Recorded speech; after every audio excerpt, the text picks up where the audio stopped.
A warm welcome to ladies and gentlemen present over here for the conference on peace and reconciliation. I take immense pleasure in welcoming each and every one of you for your valued presence. Hearty welcome to all the dignitaries who had made this conference very special by your esteemed presence.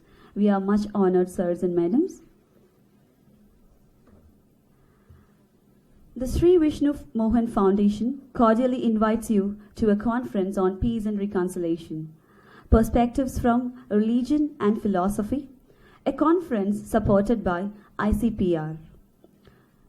Sri Vishnu Foundation is an organization dedicated for nurturing Vedanta philosophy, and for past 1 decade it has been organizing conferences in various parts of the country with this ideal in mind.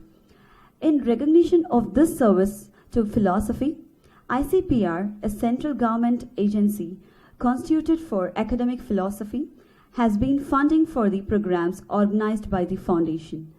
We are immensely grateful to ICPR for sponsoring this seminar on peace and reconciliation.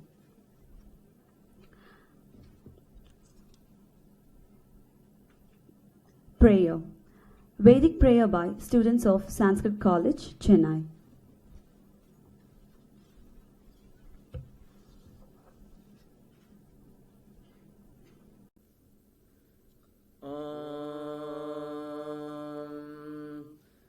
Samidyo vase vrishannakne vishvanyarya ilaspade samidhyase sano vasonyabhara sangachadhvam samvadadhvam samvo manamsi janata deva bhagai yatha purve sanjanana bhupasate samano mantra samiti samani samanas saha chittamesha samanam mantram abhimantrayeva samanena vo havisha juhomi samani vaakutis samana hridayani vaha samanamastu vo mano yatha avassu sahasati.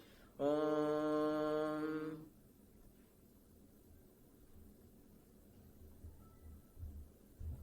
Thank you. Prayer by Father Thomas Menam Parampil.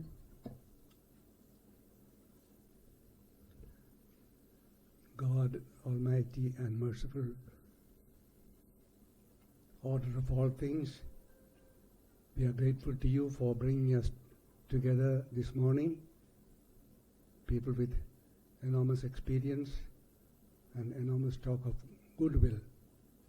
Lord, be with us as we discuss our way towards peace. We ask your pardon for our failures and failures of our brothers and sisters, any part of the world who have been violent, unkind. We thank you for the generosity of our brothers and sisters who have also been kind, helpful, capable of building bridges and sharing ideas that bring communities together.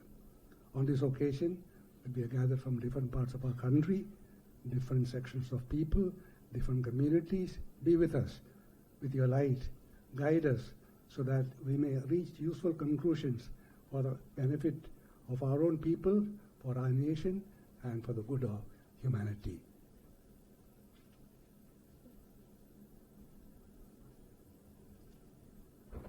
Thank you, sir. I'd like to invite Venerable Dr. Somphong for the next prayer.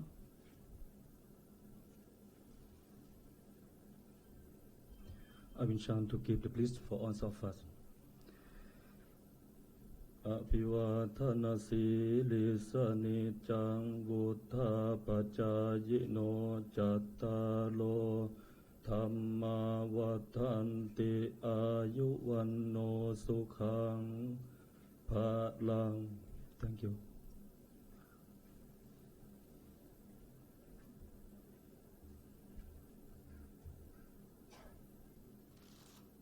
Thank you, sir. I would like to invite Dr. Shailesh Anand for the chain prayer.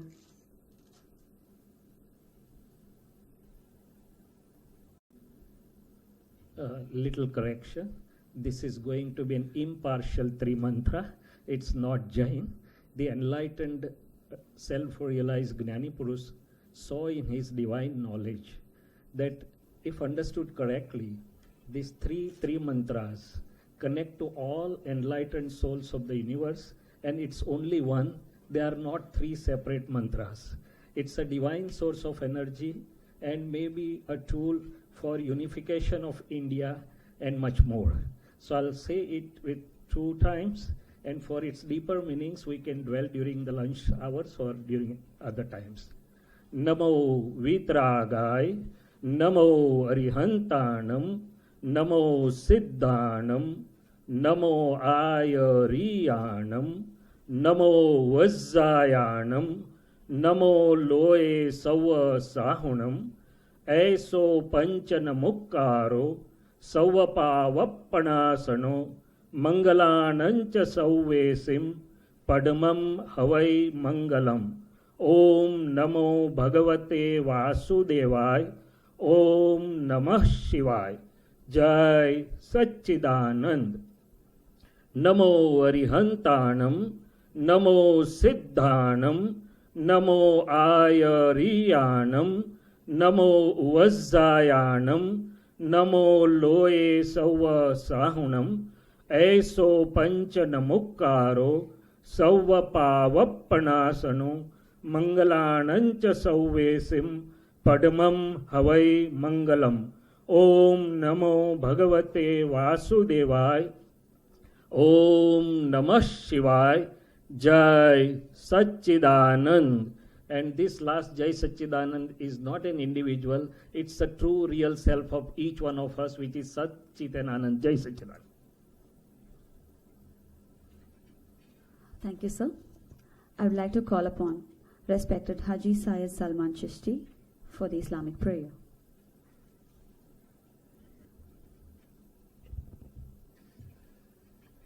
أعوذ بالله من الشيطان الرجيم بسم الله الرحمن الرحيم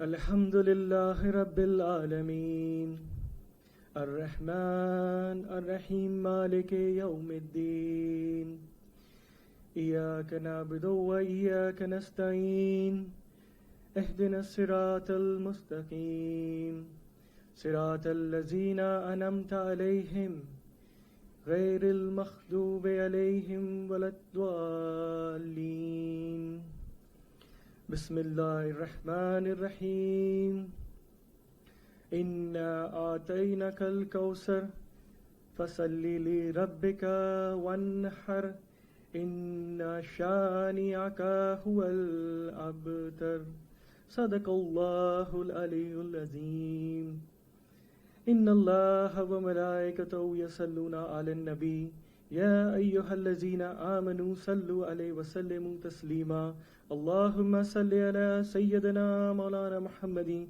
وعلى آل محمد وأجمعين وسلام المرسلين والحمد لله والحمد لله والحمد لله رب العالمين بحق لا إله إلا الله محمد رسول الله صلى الله تعالى عليه وسلم. سلام.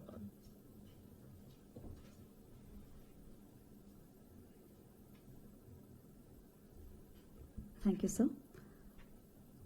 Invocation prayer by Ms. Sagarika Sridhar.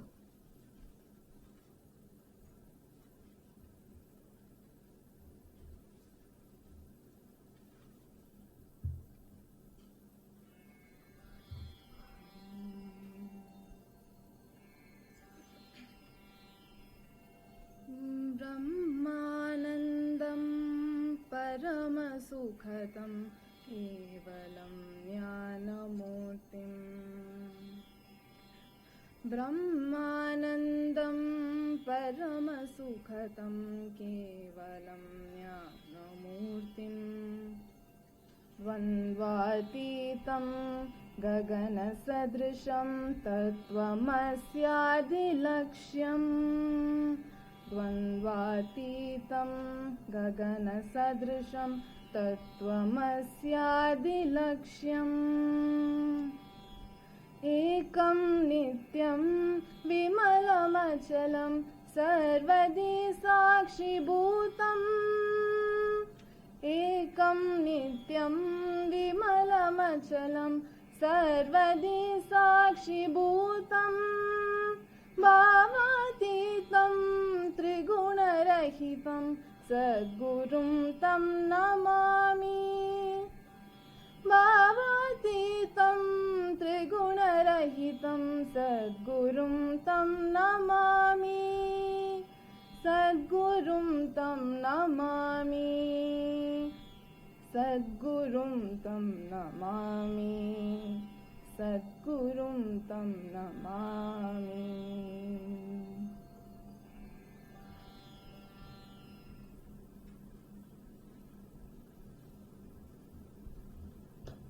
Thank you. Lamp lighting ceremony. Lighting of lamps stands for auspiciousness, prosperity, and abundance. Every human being has some good qualities. Every lamp that you light is symbolic of this. By lighting the lamp of wisdom in you, you light up the latent values and acquire knowledge. May I request Professor Sri Kala Nair to assist Asin Chelebi Bairu and Professor Dr. S.R. Bhatt to light the lamp.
Thank you, one and all. India, the divine land, sanctified by the footprints of the God and his incarnation.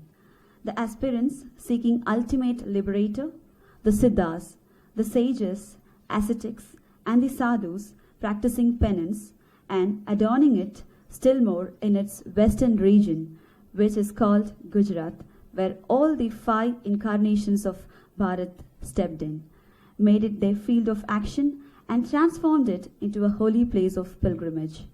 It is the birthplace of Sri Hariprasad Swamiji. Swamiji wants all of us to succeed in our lives and stand out as divine beings.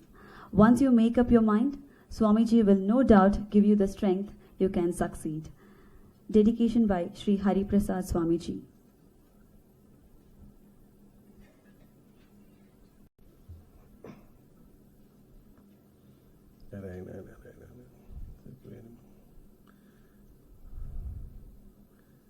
This is the second peace conference which we have had with Sri Sadhguru's blessings. Last time, even though Sadhguru was unwell, at Professor Bhatt's request, Sadhguru took part through Skype. She took part in the proceedings for some time. But Sadhguru is unfortunately not with us here. In the early stages of planning for the conference, we were able to place everything before her, whom we would be inviting, what was the idea, and how we would be going about it. And it's with her blessings that we have been able to cross over various difficulties and be able to have it today. This conference is dedicated to certain ideas of hers.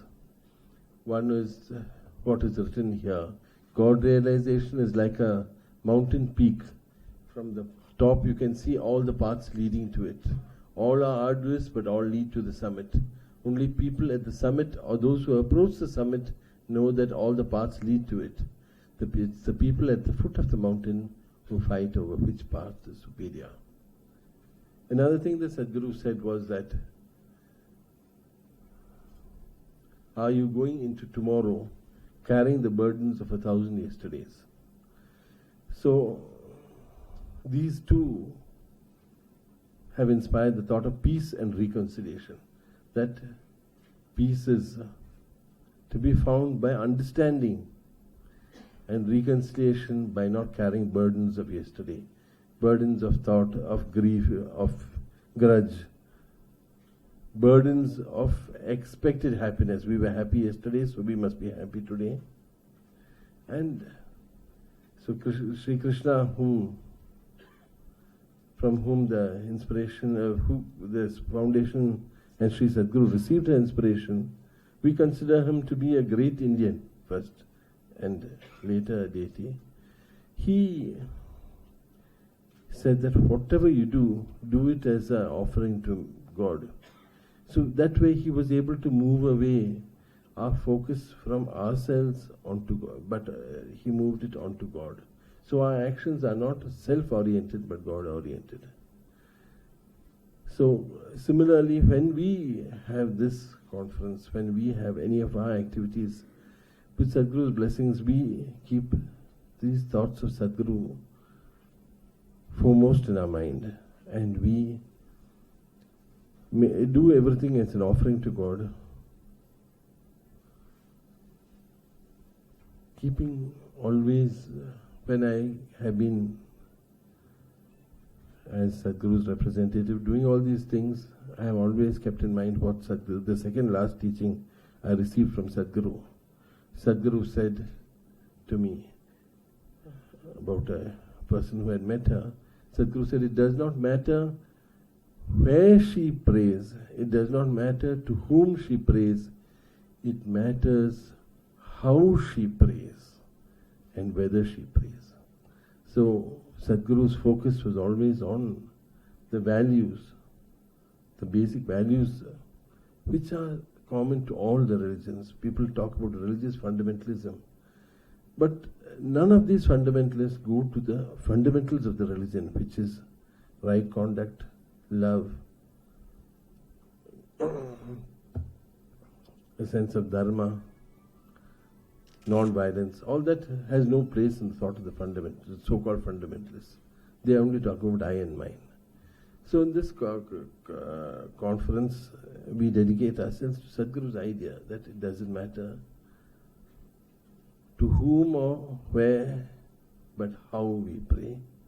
And also our actions should be informed by that consciousness that we should not be carrying 1,000 yesterdays as a burden, and that we should look at the mountain, the summit of the peak of the mountain to the summit, and take ourselves there right now.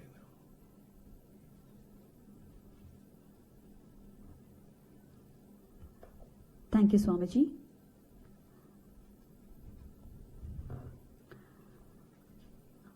Professor S.R. Bhatt is an eminent philosopher and Sanskritist.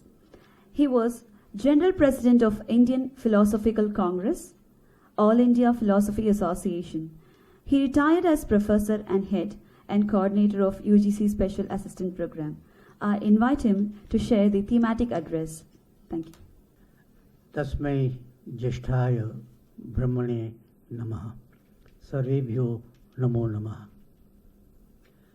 At the outset, we offer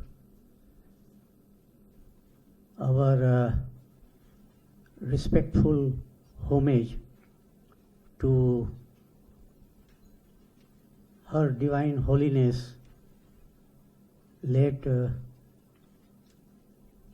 Sadhguru, and also Sri Vishnu Mohan, who have given us wisdom for a life which is worth living for a human being. Revered Swami Hariprasad Ji,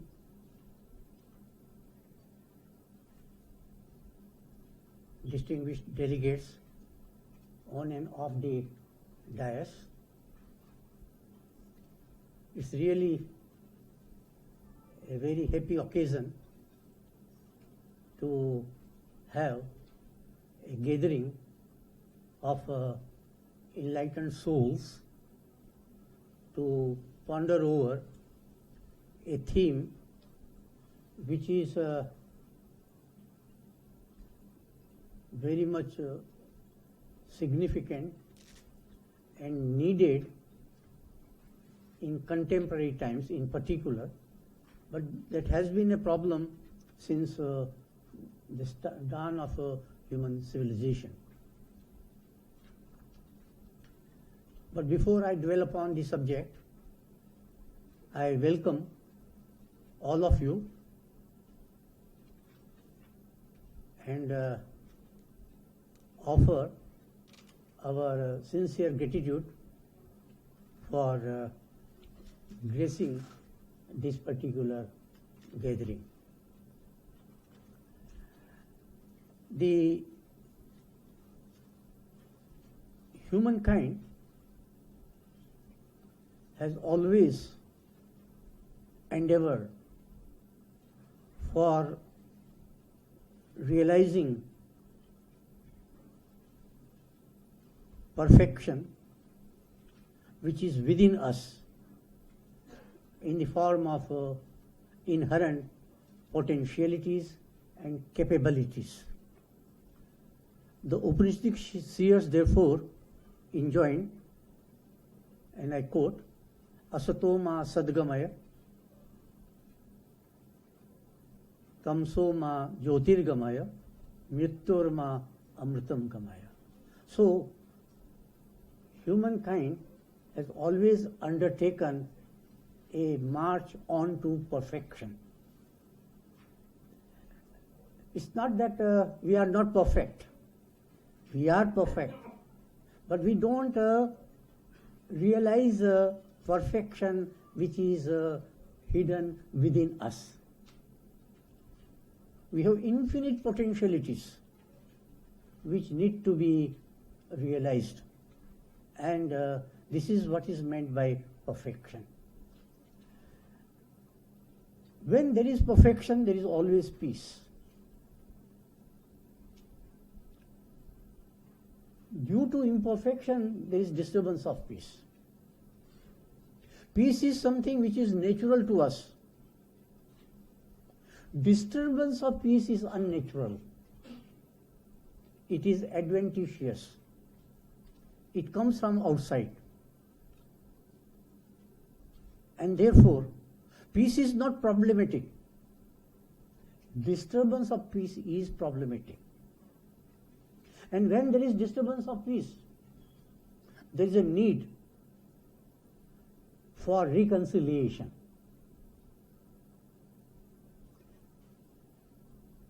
This need for reconciliation is also natural.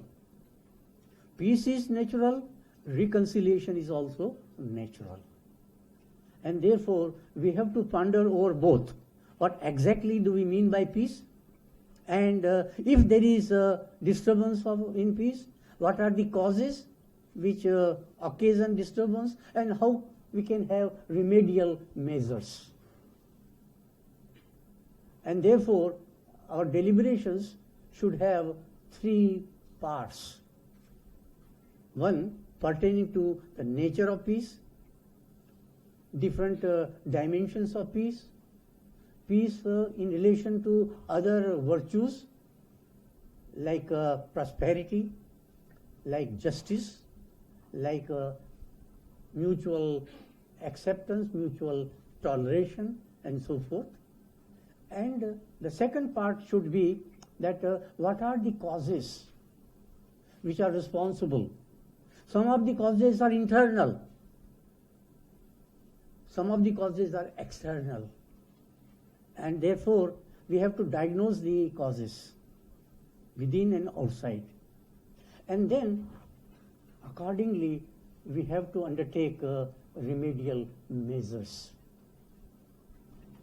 In fact, for any human enterprise, there are 4 stages, and we have to take into account all the 4 stages. That is, what should be the goal? Peace is a goal. Then what exactly we mean by the goal? What are the means to realize the goal? If peace is an end, well, we must have means to safeguard peace or restore peace. So means. And then how to imply those means, the modalities. Religion can be one of the modalities which we shall be discussing here. But apart from religion, there can be other modalities as well. And how to skillfully imply those modalities so as to get the result, desired result. As regards peace, as I said, it is something which is natural to us. Everyone desires peace. No one would like to have a life in disturbance with peace. The counterpart of it is happiness. Everyone wants to be happy. No one wants to suffer. And everyone wants a peaceful existence. So, peace is something which is basically internal. If there is peace within, definitely there will be peace outside. If there is no peace within, there cannot be peace outside. In fact, all human actions, they result from human thought. And if human mind doesn't care for peace, the result also would be a violent mode of living. And therefore, we have to see as to how we can inculcate, rather we should realize, but since we cannot, we have to inculcate peace within. Peace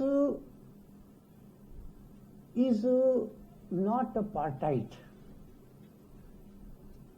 You can't have peace in one part of our existence and absence of peace in other part of existence. Even take the case of a human being. You can't have peace in body without there being peace in mind, or peace in mind without there being peace in body.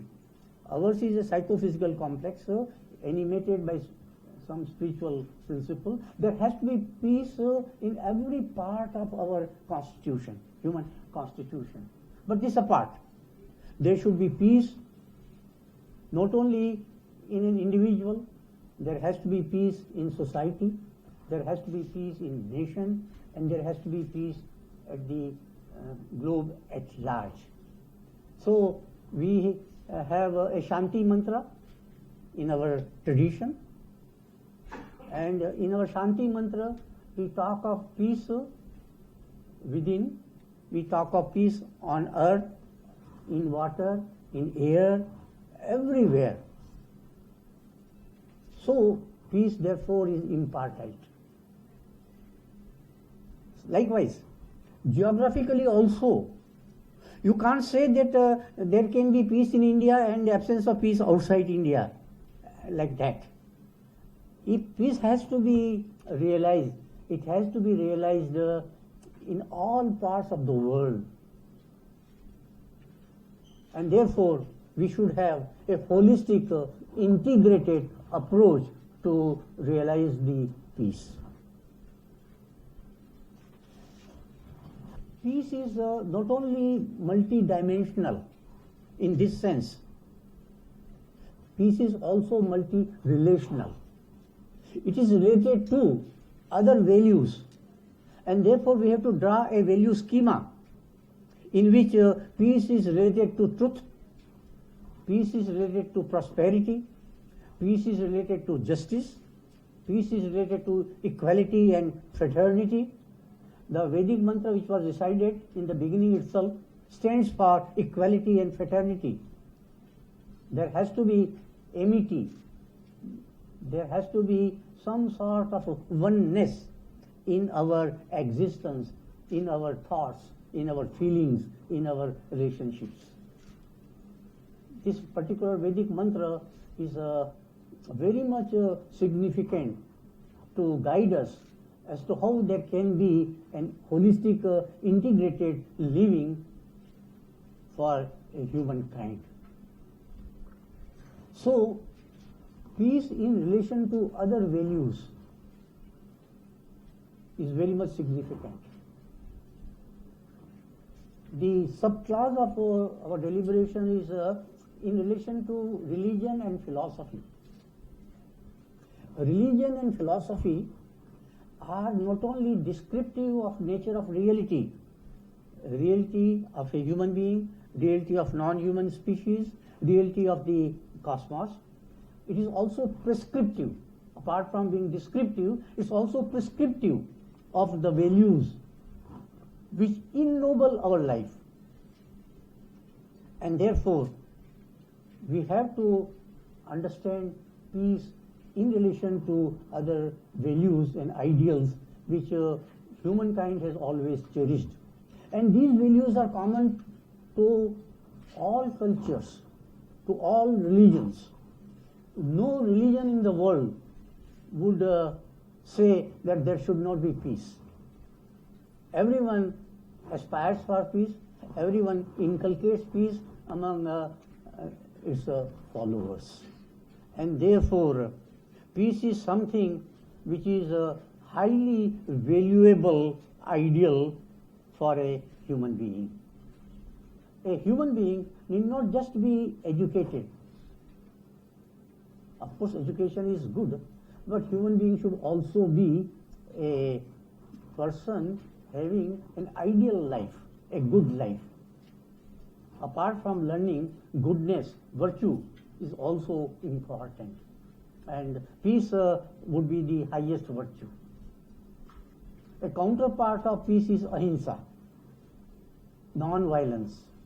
And we say ahimsa paramo dharma. Ahimsa is the highest virtue, which means peace also is the highest virtue. Now, the question is, if peace is something which is natural, how is it that quite often we don't experience peace? There is absence of peace. Absence of peace has been a perennial human concern. In the pristine past also we cared for it, and we searched for causes responsible for disturbance in peace. Even now, we are having the same predicament. The causes for absence of peace are mainly lack of knowledge, we call it ignorance. In technical language, in India we call it avidya. It's a lack of proper understanding of the nature of reality. Or in the case of religion, for example, we don't know essentials of our own religion. What to talk of essentials of others' religions? So, all religious conflicts are not religious conflicts. They are conflicts in the name of religion. They are conflicts because we do not know the fundamentals of our own religion and also that of others' religions.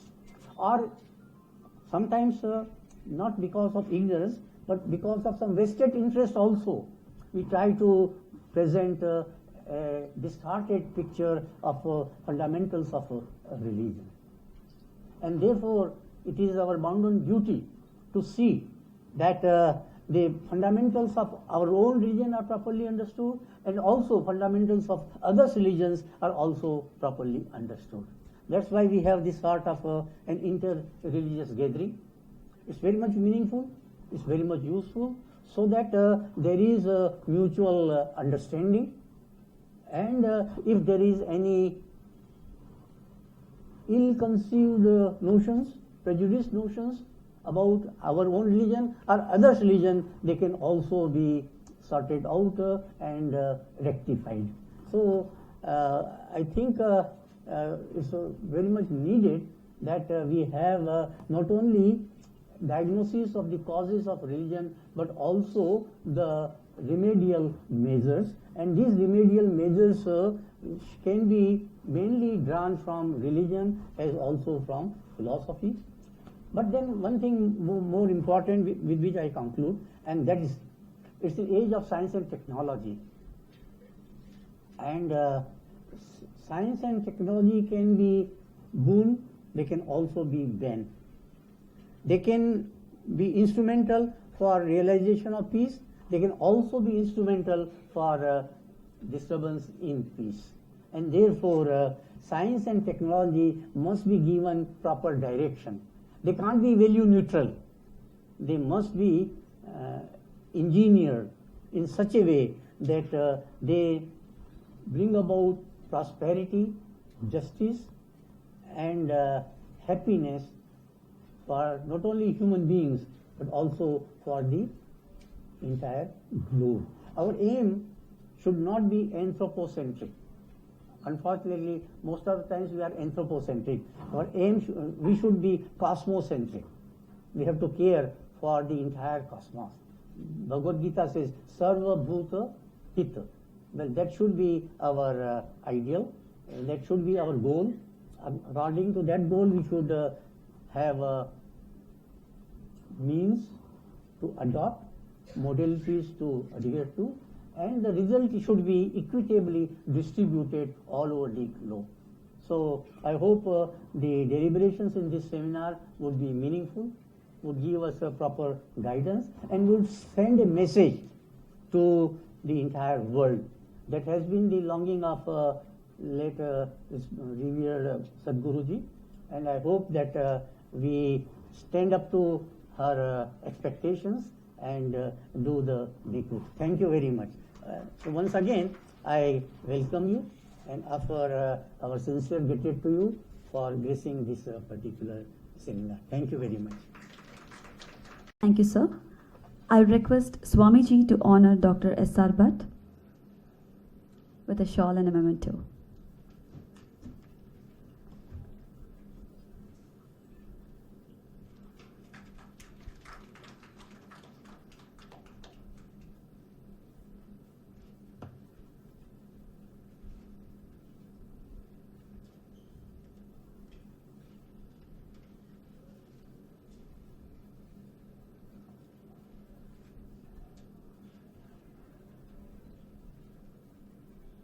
Thank you.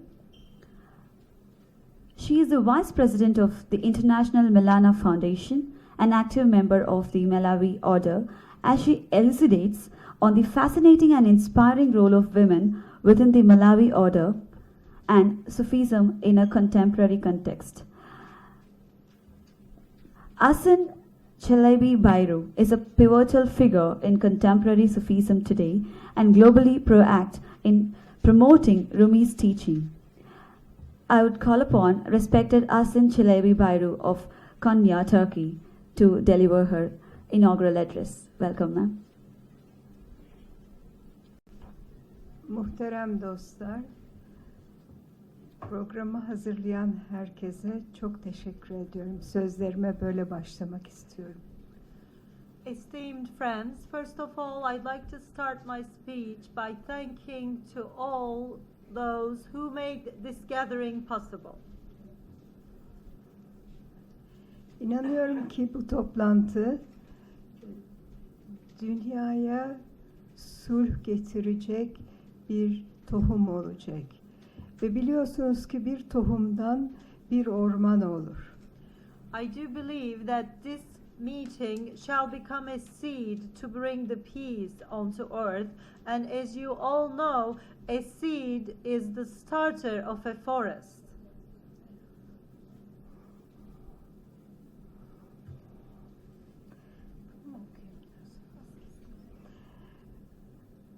Hazreti Mevlana Celaleddin Rumi 800 yıl kadar önce yaşamış olmakla birlikte günümüzde sadece yaşadığı topraklarda değil, dünyanın dört bir tarafında tanınmakta ve eserlerinden faydalanılmaktadır. Mevlana Celaleddin Rumi, as much as he has lived 800 years ago, is not only known in the land that he has lived, but all over the world, and his work is being used by many. Nedir Hazreti Mevlana'yı ve fikirlerini evrensel kılan? Farklı din, kültür, yaşam biçimini benimseyen insanlar yüzyıllar öncesinden onun neler söylemiş olduğuna ders olarak almışlar ve özellikle Mesnevisinde farklı benzetmelerle anlattığı hikayeler nasıl etkilemiş insanları. What makes Hazreti Mevlana Celaleddin Rumi so universal? Why people from different religions, cultures and lifestyles from all different walks of life find his words from centuries ago so striking? How are they very impressed with the different analogies that he talks about in his Mesnevi? Hazreti Mevlana Mesnevisini kastederek ben o ilahi gül bahçesinden ancak bir gül getirdim. Anlayana, ön yargısız bakana bu gül bahçesinin vasıflarını anlatmaya yeter demektedir. Hazreti Mevlana, in referral to his work Mesnevi, says, I have only but brought you a rose from that rose garden. Whoever can understand and look at things without prejudice will be understanding the qualities of that rose garden with only that one rose. Bu girişin ardından insanın değeri ya da farklı bir bakış açısıyla Hazreti Mevlana'nın insana verdiği önem ne anlatmaya gayret edeceğim. After that brief introduction about Mevlana's approach, I would like to tell you about the understanding of Mevlana on the value of human being. Or, in another word, we can say the importance of the human being's value for Hazreti Mevlana. Diyor ki, ben Kur'an'ın bendesiyim. Seçilmiş Muhammed'in yolunun tozuyum. Kim ondan başka bir söz naklederse benden, ondan da şikayetçiyim. O sözden de şikayetçiyim ben. Mevlana talks to us, saying, I am a servant of the Quran. I am the dust of the path of the chosen Muhammad. Whoever says I tell anything but its word, I complain from that person and from the word he says. Bize çeşitli değerlerden, özellikle insanın değerinden bahsetmektedir. He is telling us about values, especially the value of human being.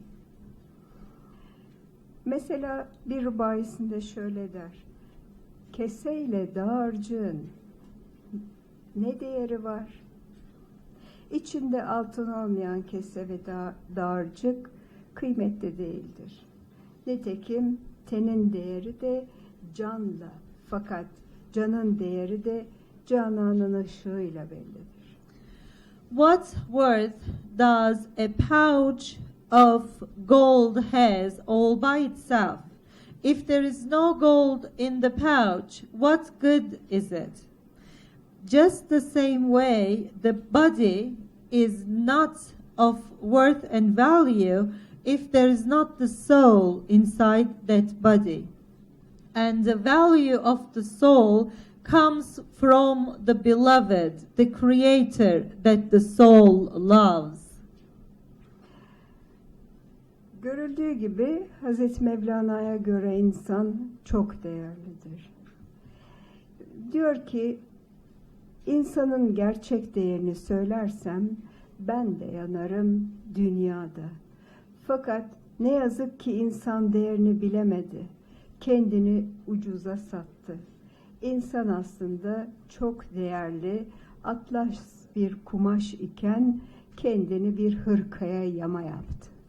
Mevlana talks to us saying, if I could only tell you the true worth and value of the human being, I shall be burned as the world will be burned. But unfortunately, the human was not able to realize his value, and he sold himself for cheap. Actually, the human being is a very precious silk cloth, but he somehow chose to be a tiny patch for a wool cloth. Başka bir rivayesinde diyor ki, biz bu dünyaya kalpleri kırılmış, gamlara düşmüş insanların gamlarını, kederlerini paylaşmaya gelmişiz. Biz cümle dertlerin devasız, çarelerin çaresiyiz. Hor görülmüş yerlere düşmüş, ayaklar altında ezilmiş kişileri yerden kaldıralım, onları gül bahçesine götürelim diye biz bu aleme gelmişiz. One of his major works, Divan-ı Kebir of Mevlana, tells us this very beautifully, eloquently. He talks to us. We are brought to this world to share the sorrow and despair of the fallen, of the miserable, of the broken-hearted. We are the remedy for all the troubles. We are the choice for the ones without a choice. Whoever has been suppressed, whoever is fallen, whoever is walked on, is who we want to pick up from the ground and hold them by the arm to take them to that rose garden. Dışarı bakarsan insan şeklini görür. Rum ülkesinden, Horasan ülkesinden bir bölük şaşacak halk seyredersin. Rabbine dön buyurdu ya, dönmek şudur, şu demektir, içine bak, insandan başkasını gör. He says again, if you look at the outside, you will just see the shape of a human. From the land of the west, from the land of Horasan, you will just watch a suspicious group of people. He asked us to return to God, but returning is actually looking inside of you so that you can see something more than the body of a human. Sen de bir hayvan, bir şeytan, bir Rahman sıfatı var. Hangisinden sayılırsan sayı günü ona katılırsın. You do have the quality of an animal, of a devil, and of a holy. Whichever you qualify yourself as will be the one you will be counted for on the day of final counting. Doğan bembeyaz ve eşsiz olsa da fare avlıyorsa o hor ve hakirdir. Fakat baykuş da olsa padişaha meyli varsa o yüce bir doğandır. Görünüşüne bakma. İnsanın boyu bir hamur teknesi boyundadır ama gökyüzünden de üstündür. Gökyüzü hiçbir biz onu üstün kıldık hitabını duydu mu? Ama bunu yücelik sahibi insan işitti. Mevlana talks to us saying, if an eagle is all wide and unique, if it is hunting the rats only, then he is low and miserable. But even if it was an owl, if that one is inclined for the ruler of the world, then this owl becomes an eagle. Do not be deceived by the outside. Just the same way, a human being is only this tall, but is higher and above the skies. Have you ever heard the skies talking to the humans? We have made you more supreme than the skies, and only the supreme humans had the ear to hear this. Evet. Sen bu cisimden ibaretsin. İbaret değilsin. Gözden ibaretsin. Canı görsen cisimden vazgeçersin. İnsan gözdür. Öte yanı deriden, etten başka bir şey değil. Gözü neyi görürse değeri o kadardır insanın. You are not only this bodily being or shape. You are all but an eye. You are all an eye. If you could only see the soul, you would give up on the bodily shape. The human is an eye. The rest is nothing but skin and bones. Whatever the eye sees is what the value of the human is. Hazreti Mevlana'nın bu sözleri bize bizim ne kadar değerli olduğumuzu anlatmaktadır. These words of Mevlana tells us how we are valuable. Ciltlerle kitap onun sözleriyle yazılmış. Bunlar birkaç tane o gül bahçesinden gelen gül yaprakları.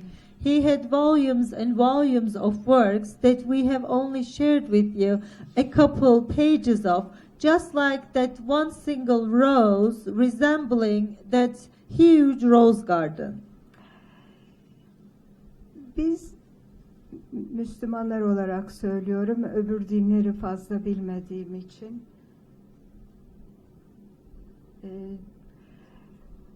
Allah bilinmek ve sevilmek için kainatı yarattı. As Muslims, I can only talk for because I do not have a very profound information about the other religions. But for Muslims, the God created the universe to be known and to be loved. Ve eşrefi mahluk, en şerefli mahluk olarak insanı yarattı. And God created the human beings as the highest and the most noble of all that is created. Ve bütün kainatı insanın emrine verdi. And has given all the universe to the rule of the human. İşte biz de buradan ders alıp önce kendimizi bilmeliyiz. And that should teach us the biggest lesson, that we need to know ourselves first. Eğer kendimizi bilirsek kendimizi severiz. If we know ourselves, then we can love ourselves. Çünkü Allah her an bize hediye vermekte. Because God is constantly giving us gifts. Burada bulunmamız bize hediye. Us being here is a gift for us. Uçak gecikebilirdi, gelemeyebilirdik. Bizler burada olamazdık. Siz güzel insanları tanıyamazdık. We could have a delayed plane. We would not be able to make it here and wouldn't be able to meet all of you wonderful people.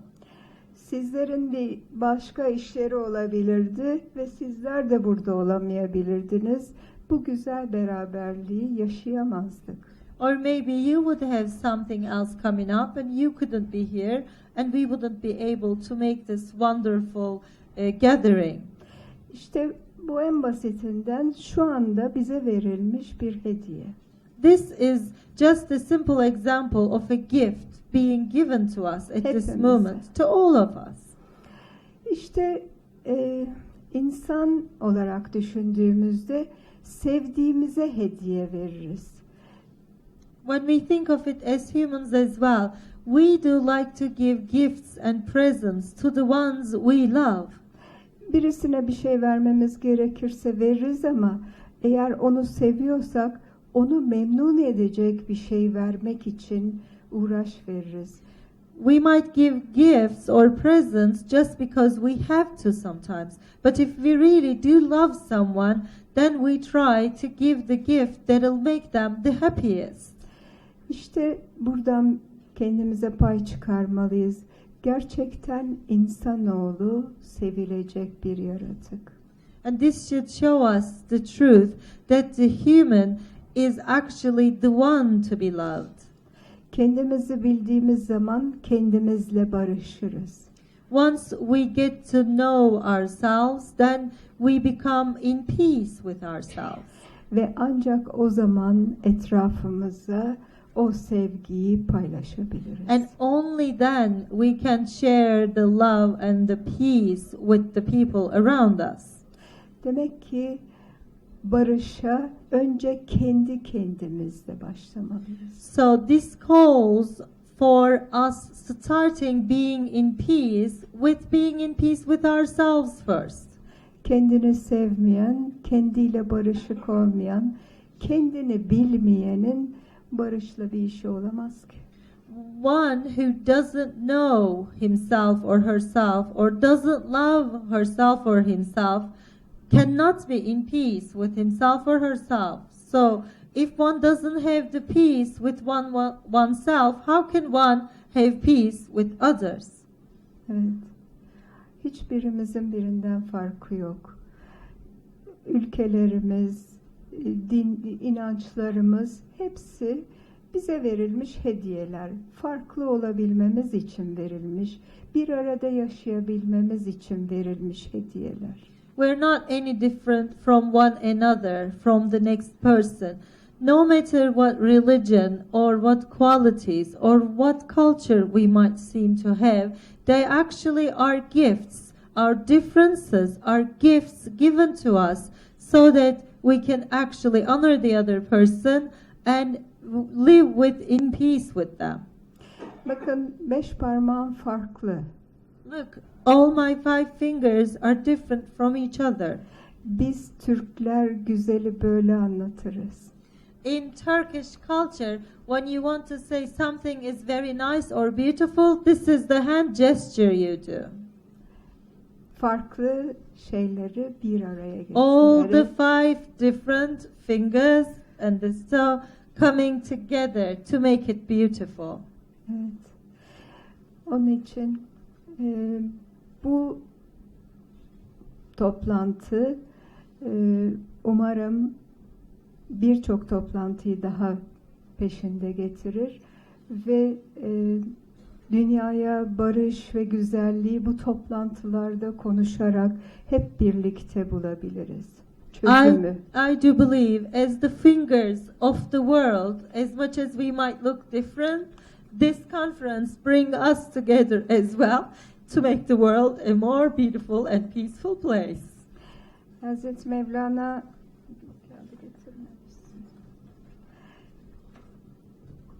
diyor ki beri gel beri, daha da beri.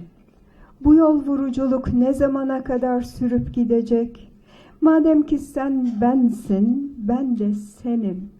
Nedir bu senlik ve benlik? Biz hakkın nuruyuz, hakkın aynasıyız. O halde kendi kendimizde, birbirimizle ne diye çekişip duruyoruz? Bir aydınlık bir aydınlıktan neden böyle kaçıyor? Haydi, şu benlikten kurtul. Herkesle anlaş, herkesle hoş geçin. Sen kendinde kaldıkça bir habbesin, bir zerresin. Halbuki herkesle birleştin, kaynaştın mı bir ummansın, bir madensin. Dünyada çeşitli diller var ama hepsinin de anlamı bir. çeşitli kaplara konan sular kırılınca, kaplar kırılınca bir olup akarlar. İşte ego kapımızı kırıp birliğe, beraberliğe gitmeliyiz. Come closer, even closer. This destructing the path, for how long shall this go on? If you are me and I am you, what is this about me and you? We are the light of God. We are the mirrors to God. So why do we keep fighting with each other? Why does one light escape from another light? So give up this self.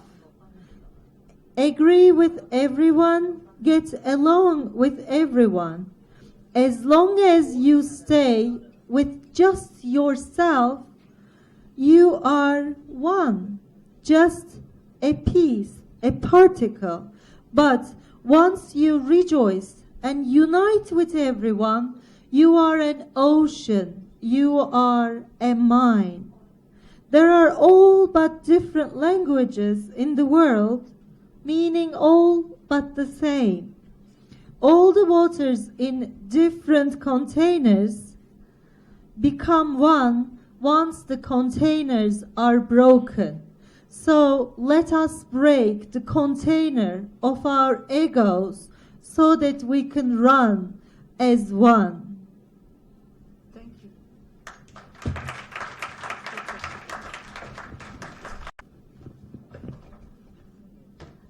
Thank you, ma'am.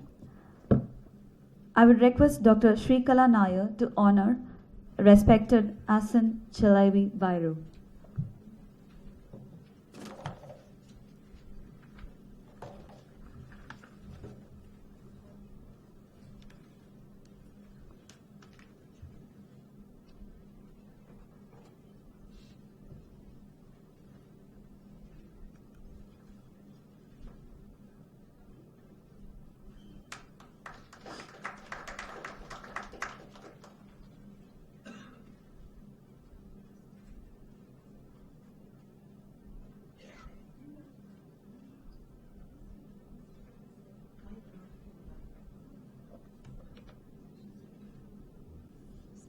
Respected Esin Çelebi wants to explain you the way that we greet each other and why it is done this way. First of all, you hold the hands from both sides and you kiss simultaneously because it shows no one soul is better, higher, or lower than the other. So it's at the same level and you both pay respects to each other simultaneously at the same level.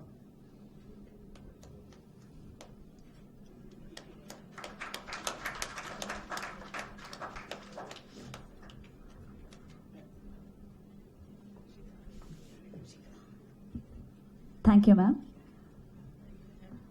Mr. Musa Raza, retired IAS, serves as the president of the Indian Steel Alliance. He has been a civil servant for 35 years. He served the government of Gujarat, Jammu and Kashmir, Uttar Pradesh, and the government of India in various capacities as Secretary, Secretary in Cabinet Secretariat, Secretary of Steel, and Governor's Advisor. He also runs several NGOs dealing with education and is associated with central universities. He served as Chief Executive Officer more than 10 public and private sector industrial and commercial organizations. Mr. Rasa served as Chairman of the Standing Committee of Public Enterprises and was a member and director of several organizations dealing with management and administration. I would like to call upon Mr. Musa Rasa keynote address. Thank you.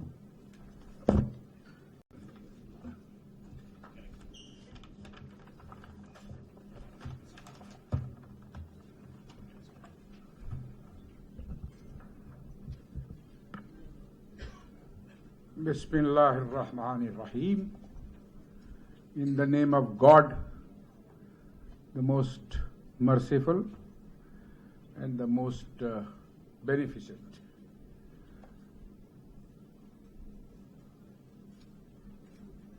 Swami Hari Prasad Ji, who is the progenitor, the soul, the spirit behind today's conference. I greet you, Swamiji. I feel the absence of Sadhguru here because I shared a very special relationship with her, and her absence from this conference is something which gives me great sorrow. But I am sure that even though she is not present here in body, but she is present here in her soul. Her presence is pervading this conference. The chairman of ICPR, the Indian Council of Philosophical Research, Professor Bhatt, Madame Esin Chelebi, she is the 22nd descendant, great granddaughter of Maulana Rum Jalaluddin Rumi, the greatest Sufi that the world has ever produced. His books have been translated by several people all over the world, and I am told that in United States alone, Rumi's translation by Coleman Barks has sold more than 1 million copies. This is, for a poetry book, the largest that has ever taken place in the world, because poetry is not very much appreciated by people, and to get 1 million copies of a book of poetry to be sold in United States is a great achievement. That is Maulana Jalaluddin Rumi. Madame Esin Chelebi gave a very brief but illuminating speech, inaugural speech, quoting several verses from Maulana Jalaluddin Rumi. I pay my tribute to Madame Esin Chelebi Bairu for her presence here and for having talked about the contributions which Maulana's thoughts made to the peace of this world.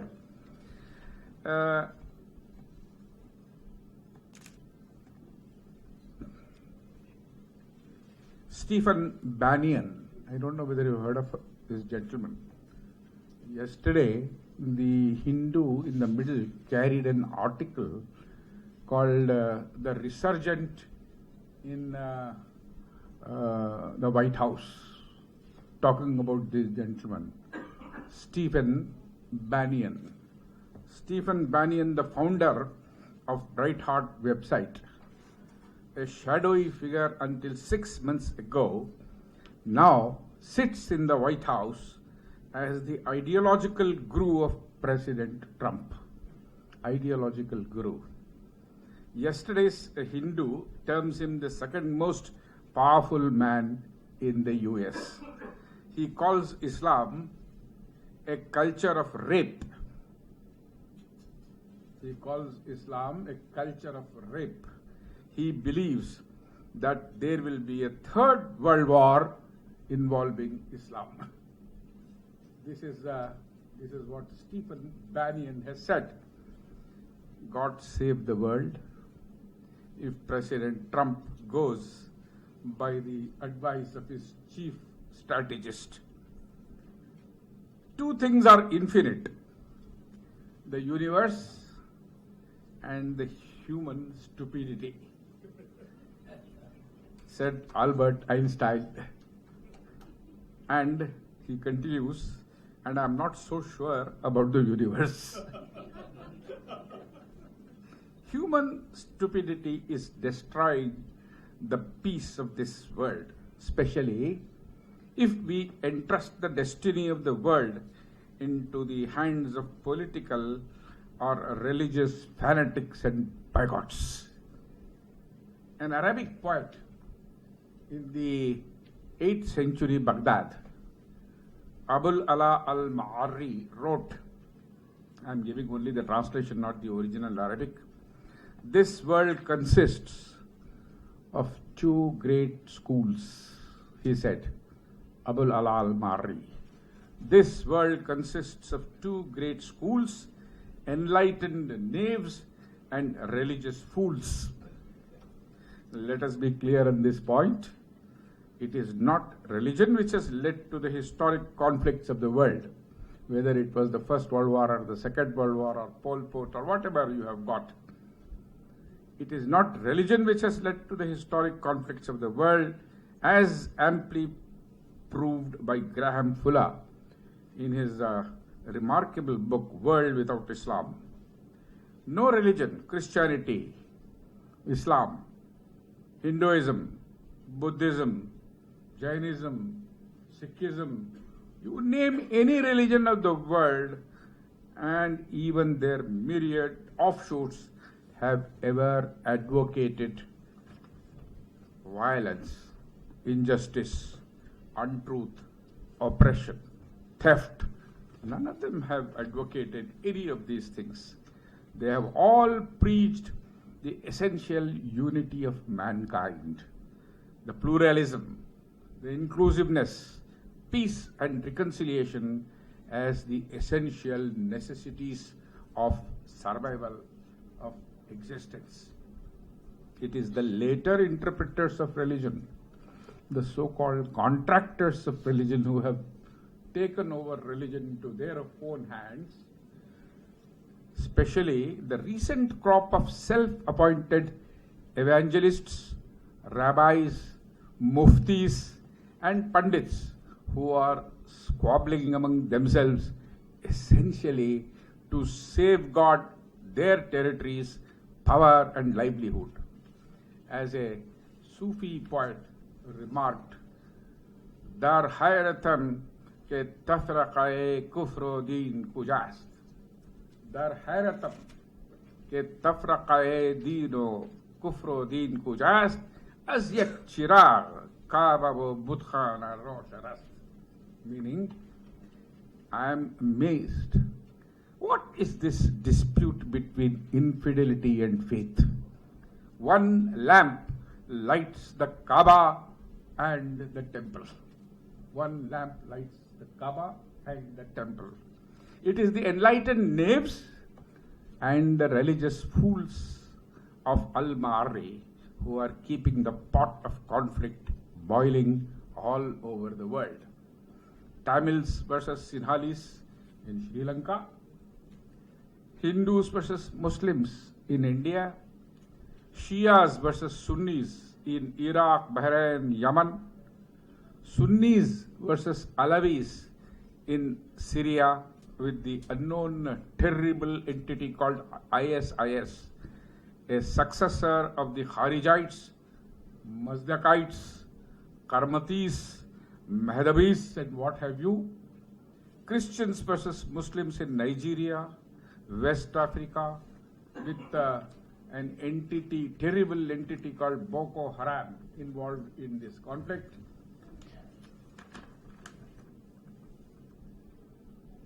And the AKP and Gulen fighting in Turkey with Kurds in collateral damage there.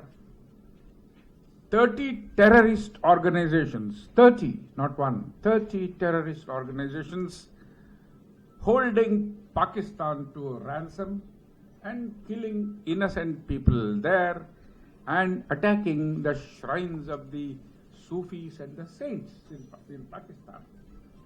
All these conflicts can be resolved and peace restored if only the provocators cease from their hatred-based propaganda. The people forget, and people forget the historical wrongs and rights, and the leaders come forward to lead their people out of anger and hatred. Nelson Mandela spent 27 years in an island prison. 27 years. in an island prison, Robben Island.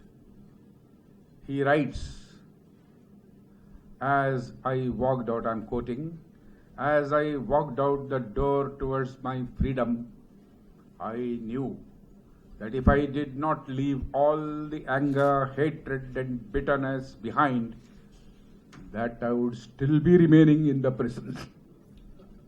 This is Nelson Mandela. When he became the president of the South Africa, he established a commission for truth and reconciliation to bring about peace between the blacks and the whites. Today, South Africa, by and large, is a peaceful country. President Obama, went to Nagasaki in Japan to apologize for the atom bomb that USA dropped on the two cities of Japan. Emperor Hirohito of Japan went to China to apologize for the Japanese atrocities in China during the Second World War. Mahatma Gandhi did not throw a single stone at the British for their 200 years of oppression of India. Today, India welcomes the Queen of England and the princesses of England with open arms and love and affection. It was Mahatma Gandhi who said, "You cannot shake hands. You cannot shake hands with a clenched fist." Also, he said, "The weak can never forgive. The weak can never forgive. Forgiveness is the attribute of the strong." This is a quote from Mahatma Gandhi. Rumi, many years before that, had said, "Tere hilmas, tere ahan teiz tar. Tere hilmas, tere ahan teiz tar. Taza sad lashkar zafar angez tar." The sword of fortitude, of self-control, hilm, of patience. The sword of patience, the sword of self-control, the sword of fortitude is far sharper than the sword of steel, because it is this sword which conquers 1,000 armies. Tere hilmas, tere ahan teiz tar, the sad lashkar zafar angez tar. We all know what happened when the American army went into Iraq and intervened in Afghanistan, Syria, Libya, Egypt. Millions of refugees from these countries, as the result of their intervention, are flocking to USA and the West. Turkey itself, from where Madame Esin Çelebi comes, has got, I think, more than 2 or 3 million refugees from Syria today. Women, widowed, children, orphaned, their doors in the West are being closed one by one. Refugees created by these interventions. I am proposing to tell you a historic event. I hope you have the patience to listen to this story. An event that created no refugees, no rapes, no lootings. It was the 6th of Ramadan, the 11th of December, 629 of the Christian era, Common Era. The people of the city had spent a cold, sleepless night. They were all holding their breath. Men, women and children huddled in their mud houses. The day of reckoning had dawned. An army of 10,000 conquerors was about to enter Mecca. What was in store for them? Will they be looted? Will the women be raped? Will the children and men be enslaved? Will they be driven out of their houses and made to live as slaves and exiles? The army consisted of three disparate groups. The army consisted of three disparate groups. There were the exiles, Muhajirs from Mecca, who had been driven out from hearth and home, who had been oppressed, suppressed, threatened, boycotted, imprisoned, starved, tortured, and cut off from their homes, their families, their brothers and sisters, and alienated from their clans and tribes, the very lifelines of their existence. Another group in that army consisted of the helpers, the Ansars of Medina, mainly farmers and date growers, who had been living peacefully until they decided to give refuge to Prophet Muhammad. Among them was Sa'd bin Muaz, who had gone to Mecca just to perform his pilgrimage under the personal guarantee from a leader of Mecca called Umayyah bin Khalaf. Abu Jahl, a leader of Mecca, Quraysh, threatened him. Had you not been given safe conduct by Usman bin Khalaf, I would not have allowed you to return to Medina with your life. Meccans had sent a threatening letter to the Medinis. Throw out Muhammad and the immigrants and the refugees from your city. Else, we will come, kill young and old, make slaves of your women and daughters. Giving a refuge to Muhammad was their only crime. And the Meccans had repeatedly attacked Medina, laid siege to their houses, subjected them to hunger and thirst, killed their brethren in battles not of their seeking. A third group consisted of nomadic tribes, recently converted illiterate Bedouins who had lived in the various oases of Arabia, herding camels and sheep, fighting amongst themselves mostly for loot and war booty. The Prophet had bound together these disparate groups into a disciplined and united army with the belief in God and the ethical values of Islam. Some individual members, however, of this army, still smarting under memories of the wrongs each one had suffered, was straining at the leash. We are going to enter Mecca. We are going to loot this rich city. It is a city which is basically a center of trade of Arabia. Some of these people Bedouins were wanting to loot the city. Some of the helpers were motivated by the desire to revenge themselves for the humiliation and the loss they had suffered in the unprovoked aggressive attacks. Some amongst the nomadic tribes were looking forward. The only ones who had seen the discipline and devotion of this army was the leader of the Quraysh, Abu Sufyan, the arch enemy of the Prophet, the leader of the Quraysh and the commander of the city's defenses. He had secretly gone over and he was also trembling in his shoes. He had seen this large army coming across and it was about to enter the city. And remember, Abu Sufyan's wife called Hind, a very ferocious lady, had got the uncle of the Prophet Hamza assassinated through an ambush. An Abyssinian slave, Wahshi, promised his freedom, had killed the great warrior by a javelin throw.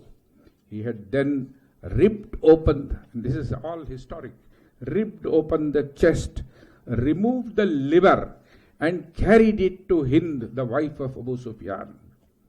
She had even chewed and eaten a piece of that liver. Not content with that, she had asked Vashi to lead her to the body. She had mutilated the body of Hamza, cut off the nose and the ears and other body parts, and wore them as a necklace. She had incited other women of the Quraysh to do likewise. Mutilate the bodies of the martyrs and adorn yourself with their body parts. Even Abu Sufyan himself, the leader, had struck the face of the dead body of Hamza with his spear and mocked and abused him. Such crimes was pricking his conscience. He was wondering what was going to happen to him when Mecca is conquered and he becomes subject to the Prophet. It was Abu Jahl, Abu Sufyan, Ikrimah, other young people, young men of Quraysh, who had hatched a conspiracy just 7 years before that to assassinate the Prophet in his sleep. He managed to escape by divine intervention. Now, when the Prophet entered Mecca with his army of 10,000 people from 4 directions, did he allow the army, as happened in Baghdad, as happens in Mosul, as it is happening in Damascus today, as happened in Afghanistan, did he allow this army to go and commit rape? Did he allow this army to go and indulge in rapine, looting?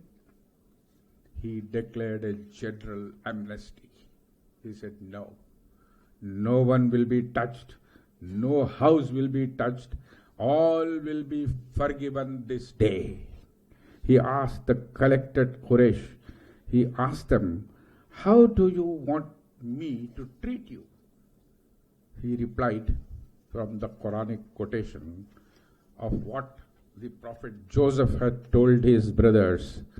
He said, no, Joseph told, you sold me into slavery, but I am going to make you the leaders of the Israelite tribes. This was the example which Prophet Muhammad followed. He forgave every one of them. He made Abu Sufyan the leader of Mecca. He forgave Abdullah ibn Abi Sarah who had abused him. He forgave Ikrimah ibn Abu Jahl who wanted to assassinate him. He forgave even Washi who had killed his own uncle, and he forgave Hind who had opened the chest of Hamza and eaten the liver of his own uncle. He forgave all of them. Now this is a supreme example which has not been repeated anywhere. We know what is happening in today's world. Millions of refugees are being created. Not a single refugee was created in Mecca when Mecca was conquered and taken over peacefully by the Prophet Muhammad. So the Quran says, thus have we made of you, the Muslims, an ummah, a community justly balanced, that you might be witnesses over nations and the messenger a witness over yourselves.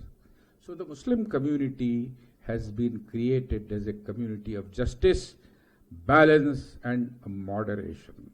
They were not allowed to become terrorists. They were not allowed to become ISIS. They were not allowed to become Boko Harams.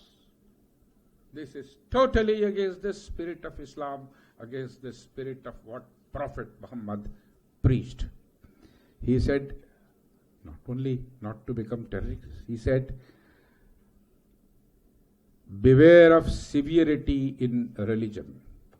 People before you have perished as a result of such excessiveness.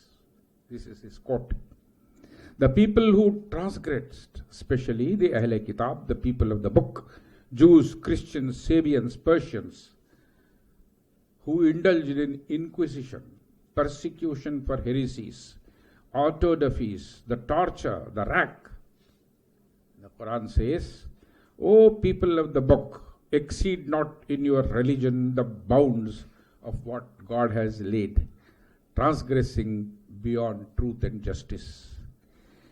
Now, even in collecting the stones at Muzdalifah during the Hajj pilgrimage, he praised Ibn Abbas, for choosing small pebbles to throw at the devil.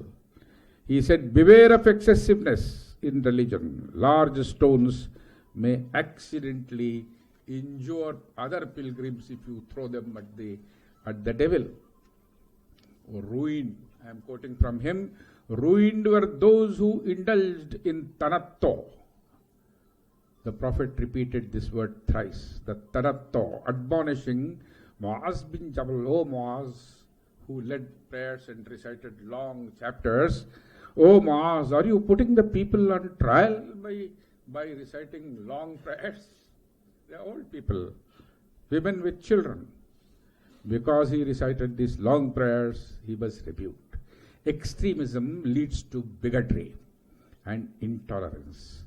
Bigotry induces people to impose their views on others by force, physical force, or intellectual force. The ISIS, the Boko Haram, is using physical force to enforce their beliefs on all around them. The Al-Qaeda did the same, and today nobody is hearing of them. They have vanished. Others use intellectual terrorism. The West has been using intellectual terrorism. They are asking to enforce their beliefs about democracy and their beliefs about freedom of speech, their belief about the rights of individuals over society all over the world, and that is how they went and destroyed the countries in the Middle East. Even calling people to the way of God, the Quran says, has to be done with wisdom, with softness, and with beautiful discourse. Hikmah, mau'izatul hasana. This is the words used in the Quran. Peace cannot be established in the world through injustice, as it is happening in Palestine, through drones, Stinger missiles, and cluster bombs, as it is happening in Iraq, Syria, Afghanistan, or shooting schoolgirls, as in Pakistan, attacking the shrines of the holy saints, as happened very recently in Sevan, in Pakistan, murdering innocent devotees, or by Boko Haram capturing innocent girls and making them sex slaves.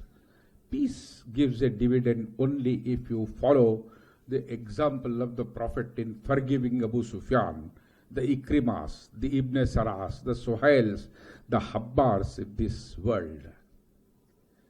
Iqbal, the famous Urdu poet, asked a question. Hujum kyun hai ziyada sharab khane mein? Hujum kyun hai ziyada sharab khane mein? Faqat ye baat ke pire mugha hai marde khaliq. Meaning, why is the tavern crowded? Why is the tavern crowded, not the mosque? The only reason is that the tavern keeper is a soft-spoken, kindly gentleman. It is reported that the Prophet suffered 70 attacks, sword cuts, yet he took no revenge even against a single one of those people who had inflicted those cuts on him, his daughter, and so on. He forgave every single one of them. Our own great Persian poet, Mirza Ghalib, put it in a beautiful couplet about the differences of the various religions. As you know, Mirza Ghalib was the greatest Urdu and Persian poet of India. He lived in the 19th century. He said, Saraz hijab ta'ayyun agar berun ayad Saraz hijabe ta'ayyun nagar berun ayad che jalwaha ke bahar kesh meetavan kardan. Meaning, if you tear off from your mind the self-imposed blinkers, you will see what glorious revelations blaze forth from every religion and every faith. Now, it is not enough just to tolerate other religions.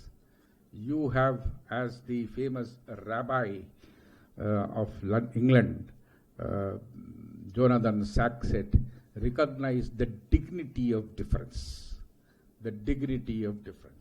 And not only the dignity of difference, you have to respect that difference. You have not only to tolerate, but you have to respect all faiths equally. The world is growing closer and closer as a consequence of the development of science and technology.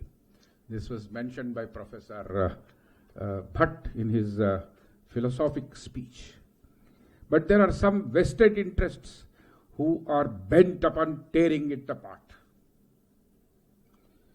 Let this conference help us in becoming the agents of a change, to bring about peace and reconciliation into the warring factions of the world. And that can happen only if you indulge in a search of your own soul. Go deeper into your own soul and find out your own prejudices, your own angers, your own hatreds, and remove all of them from your heart. I quote again Iqbal, who said, अपने मन में डूब कर पाजा सुरागे जिंदगी, अपने मन में डूब कर पाजा सुरागे जिंदगी, तू अगर मेरा नहीं बनता न बन, अपना तो बन, तू अगर मेरा नहीं बनता न बन, अपना तो बन, मन की दुनिया में न देखे मैंने अफरंगी का राज. The first two lines I will translate. मन अपने मन में डूब कर पाजा सुरागे जिंदगी. If you want to know the secret of life, go deep into your own heart. If you cannot become mind, you cannot become तू अगर मेरा नहीं बनता, meaning that you cannot become a part of this society. At least अपना तो बन, become your own person, recognize your own self, अपना तो बन. And he says, मन की दुनिया में ना देखे मैंने अफरंगी का राज. I did not see the Afrangi, the Western, the Englishman and the European ruling my heart. They can rule me, my body, they can rule my country, but they cannot rule my heart. मन की दुनिया में न पाया मैंने अफरंगी का राज, मन की दुनिया में न देखे मैंने शेखो बिरहबल. In the world of the heart, there is no sheikh, there is no brahmin, there is no pandit, there is no mullah. The world in my heart is my own. Thank you very much.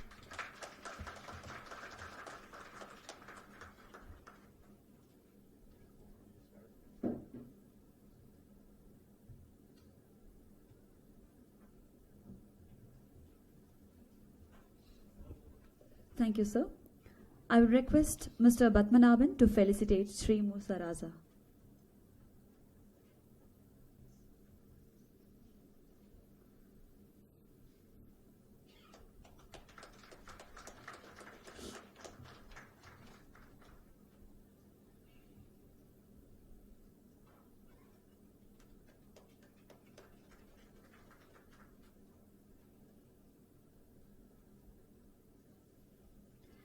Thank you.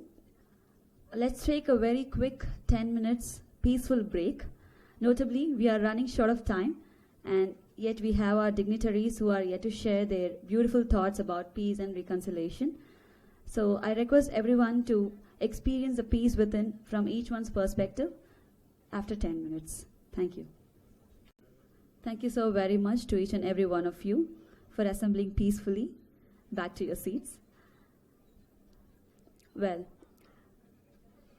Haji Syed Salman Chishti, being the 26th generation Gari Nashin through his Chishti family, which has been engaged in serving as the globally famed, acknowledged, and renowned center of peace and unity for the whole of humanity. He has been heading the Chishti Foundation, Ajmer Sharif, as the managing trustee and chairman from last 8 years, of which he is also the founding member along other elders of the Chishti Sufi family. He has been traveling extensively with a focus on the blessed cause of unity, unconditional love, serve and respect for the whole humanity across the world. He has written articles on Islamic spirituality, Sufism, spiritual understandings, spiritual ethics of the Chishti Sufi order, and related subjects on various English national and international newspapers, journals, publications, blogs, and websites globally. May I now call upon respected Haji Syed Salman Chishti to give away the spiritual address. Thank you.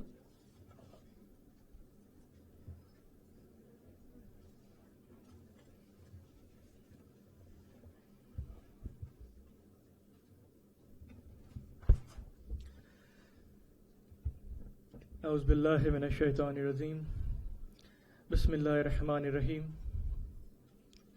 الصلاة والسلام عليك يا سيد المرسلين ورحمة للعالمين. I would like to extend a heartfelt thanks to Sri Vishnu Mohan Foundation and Chief Patron Sri Hari Prasad Swami Ji for extending the warm invitations, of course with a generous introduction from Musa Raza Sahab, who introduced us and called upon us to be part of this immaculate gathering of hearts. About this conference which has been put together on peace and reconciliation, perspective from religion and philosophy. After a very philosophical address by Dr. S.R. Bhatt, Chairman of the ICPR, I extend my thanks. And bringing love from Turkey, from the Rose Garden of Hazrat Mevlana, Jalaluddin Rumi, we all thank respected Aisin Veru. Our relationship goes back a long time. We have deep respect. We have been meeting in Konya very often at the annual Shab-e Uruz. That's the celebration of Mevlana Jalaluddin Rumi's passing away. In Istanbul at different conferences, and we really welcome you in India. And which followed by very, very important, very powerful, very much touching the heart in the contemporary trends and the historical background, deep relation into the trend and the values of forgiveness in each religion, and especially in terms of Islamic spirituality, which Musa Raza Sahab has so well delivered with amazing poetic expressions from Rumi to Iqbal to Ghalib. So thank you all the elders for setting the momentum. And after this break, I would just like to just speak about Ishq. Bringing back to the conversation because of some very, very disturbing facts that have been mentioned by Musa Raza Sahab, which are very much real and part of our today's world, and the element of love that can really surpass this acts of hatred, death, violence, and destructions. Also the media that make them reach to the common people, and the philosophies and the act of celebration of love and life are not often that much shared because it's not sensational enough. So when we move out of this room, let's make our pledge to make love sensational, so that the voices of love and peace and reconciliation and the traditions are heard globally even the top media channels do carry these gatherings. Like, let's say, next month in Ajmer Sharif, we are having the 805th annual Urs of Khaja Moinuddin Chishti. It is the 805th annual Urs, where 1 million people comes from all faith, all backgrounds, all religion, and they celebrate love, life, and joy. But unfortunately, these gatherings never make it to the headlines of the world news media, or CNN, BBC headlines. Only an act of death and destruction will overnight flash around the world. So we have to make these celebrations of love sensational, to give it to the media. So briefly, just going through the understanding of Ishq that the Sufis have brought, not in the contemporary trade, but even in historical understanding, in all ages and all lands, from Mashriq to Maghrib, from east to the west. The word Sufi itself is derived from Safa, which is purity, purified of ignorance. It's purified of superstitious belief, dogmatic trends, egotism and fanaticism, as well as free from the limitations of caste, creed, race, and nation. That's what the essence of Islamic spirituality also, which is lived practically every day. And that is what is happening in Ajmer Sharif when people come from all faith, all traditions, and not from now, from last 800 years. I'm going to talk about it in later part of it. So the Sufis always believe in God as the absolute, the only being, and that all creation is manifestation of His nature and His harmony. There have been Sufis at all periods of human histories. Though they have lived in different parts of the world, speaking different languages and born into different faiths and beliefs, they have recognized and sympathized with each other through the oneness of their understanding, creating a sense of global togetherness and harmony in their own unique way, yet common understanding. With their deep knowledge of the world and the spiritual pursuit mysteries, they have concealed their belief from the multitude and have pursued in secret their way of attainment of the highest bliss of the sublime realm. The greatest principle of tasawwuf, of Sufism, is Ishq Allah, Ma'bud Allah. That's one of the zikr that has been practiced with different Sufi orders. I said, God is love, lover, and the beloved. It's the manifestation of ultimate reality in all the heart that seek love. When Ahad, the oneness, the one being, become conscious of his wahadat, only existent through his own consciousness, then his predisposition of love made him project himself to establish the Dawal aspect, that he might be able to love someone. This made the God, the lover, the Ash, the manifestation of the beloved. This force of love has been working through several evolutions, which ends in man, who is the ultimate aim of God. The Dawal aspect of God is significant in the Zat and the Sifat, the spirit and the matter, and the mineral, vegetable, animals in human kingdom. To comprise it all is the whole of creation, because we all belong to the one Creator. This whole harmonious universe, internally and externally, is the world. That is we live by. The producer and the product are one, and that one is nothing but intense love. Ishq Hakiki. Ishq Hakiki is the divine love, but to achieve that Ishq Hakiki, there is a implementation of Ishq Majazi, which is the worldly love that we all have to go through. Now, worldly love, we don't have to be confused in Ishq Majazi with the manifestation of ego or lust or the lower self. That is not part of the Ishq Majazi. This is another form of Ishq, which I learned this terminology in Turkey, in Istanbul, where one sheikh told me that there is another manifestation known as Ishq Hamari, which is called the donkey love.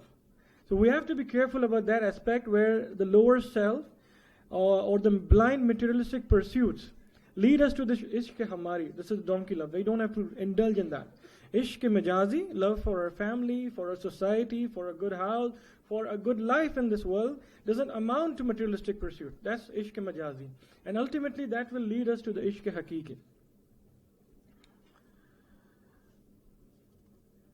Ibn Atallah, an important Sufi, he said, a church, a temple, or a Kaaba stone, Quran or Bible or a martyr's bone, all these and more my heart can suffice, since my faith is love and unconditional love towards the creation, because my faith attached me to the one and the only Creator. The spiritual part of Islamic spirituality, tasawwuf, was most miraculously realized by Hazrat Khaja Muinuddin Hasan Chishti, also known as Gharib Nawaz, somebody who took care of the poor, strangers. Gharib Nawaz is also in the Urdu manifestation is somebody who took care of the poor, but in Persian terminology, it's somebody who took care of the strangers also. When you travel to distant land, no matter if you are a wealthy person in your homeland, but if you go to a distant land, you will be still a gharib, you will be a stranger. So somebody who took care of the strangers. Khaja Muinuddin Chishti, Hazrat Abdul Qadir Gailani, Bahauddin Naqshband, Shahabuddin Sohrawardi, Hazrat Maulana Jalaluddin Rumi are the greatest luminaries of this exponent of unconditional love. India, being greatly addicted to the philosophy, was well suited for tasawwuf because of its all-inclusive nature. In the ancient and modern records, a great many Sufis with miraculous careers are to be found in different parts of India, from Kashmir to South India to Bengal to the rates of Rajasthan. The most revered and Ajmer Sharif, holy Sufi shrine of Hazrat Khaja Muinuddin Chishti in Rajasthan, has been visited with much reverence and devotion of people from various nations, believe, in thankful remembrance of their career and their great service towards creating harmony among humanity as a whole. Sufism as a religious philosophy of Islamic spirituality, which imbibes love, harmony, beauty, aims at expanding the soul of mankind until the realization of the beauty of all creation enables him to become as perfect, as expressive of divine harmony as possible. It is therefore natural that the Sufi order should stand foremost in the spiritual understanding in the East, and that is rapidly becoming recognized even in the West, as Musa Saab has mentioned about the popularity of Hazrat Rumi in the West, in the United States of America. Tasawwuf, Sufism advocates the peaceful and harmonic coexistence of all faiths. The Sufi taught about the practice of virtue, purification of the soul, divine love. Thereby they raise their lives from the mundane to spiritual. They emphasize the inward nature of things rather than the outward. Many Sufi saints have attained what is known as the God consciousness, which is the most all-inclusive realization of the meaning of the word good, peace, and unconditional love, attainable by man. Sufis in many cases are known to have realized and shown the greatest perfection in creating harmony among human civilization. Sufism is rightly called the spirit of Islamic spirituality, as well as the pure essence of all philosophies and religious spiritual paths. Important ingredients about Sema is also Mahfil-e-Sema, where music, the spiritual odes, the spiritual couplets that elevates the human soul in pursuit of divine harmony. In Chishtiya Sufi order, Mahfil-e-Sema has always been an important aspect of spiritual development. Introduced into the subcontinent by the Chishtis, brought forth into many local languages by Hazrat Amir Khusro, which was, he used his couplets in Braj Bhasha, in Khadi Boli, in the language of the land in the 13th century, which has been recited over the years from generation to generation in almost all the Sufi gatherings across India. And imagine something which has been written 700 or 800 years before can still evoke the same emotions and spiritual pursuits which the one who wrote 700 years back can be still experienced in these Mahfil-e-Sama gatherings. The hal, which we call, when people experience the state of ecstasy. Hazrat Qutbuddin Bakhtiyar Kaki, who was the first successor of Khwaja Gharib Nawaz, he passed away on the third day, being in the hall, on the couplet of Maulana Jami. Kushtagani khanjare taslim ara, har zaman az ghaib zindagi digar ast. There, it translates as that those who are slain in the love and service of the Creator, every moment they're getting the new lease of life. This also brings us back to one of the hadiths of Prophet Muhammad ﷺ, that die before you die. That in this world, if you live a life not with of your ego, you give up your ego, you make it go to the lowest of the forms and live, that's the real life. To attain the sublime bliss. So music also important, spiritual music, which not only goes through the ears but it reaches the heart. When we organize some Mahfil-e-Sama, I always ask the listeners to close their ears, because not something to listen from the ear. Open the heart, because it's also sufficed as the giza, a ruh, so food for the soul. The Mevlevi tradition is so important here. They have the whirling dervishes, most of you have seen. Similarly, like we have the Qawwali. And they also say it's the ruh ki giza, jaan shifa. It's shifa for it's healing for the body and food for the soul.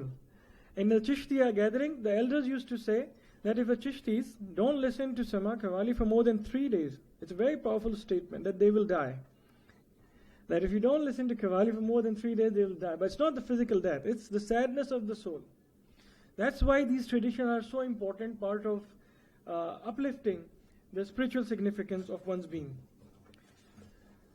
Another important Sufi master back in the 9th century,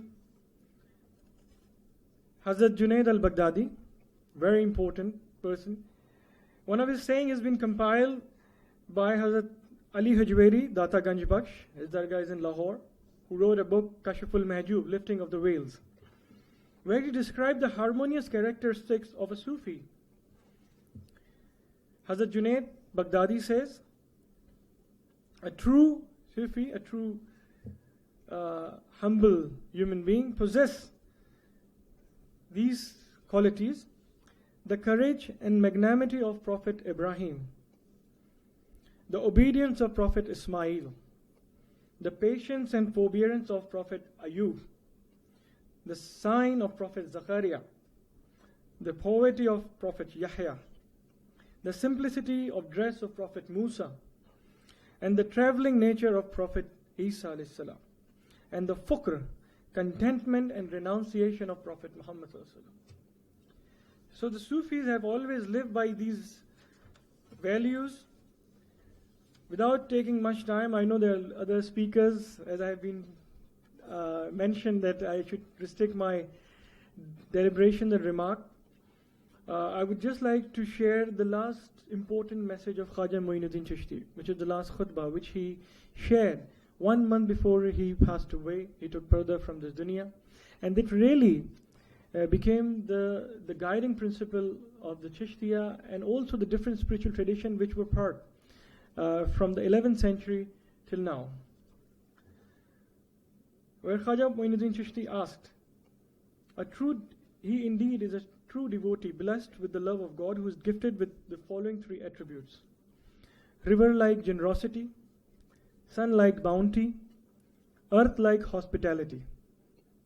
Because river, sun and earth never make any distinction when they are serving the creation.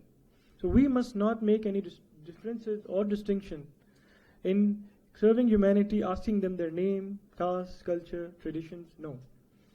And this has been lived in Ajmer Sharif practically every day, where all people come from different faith.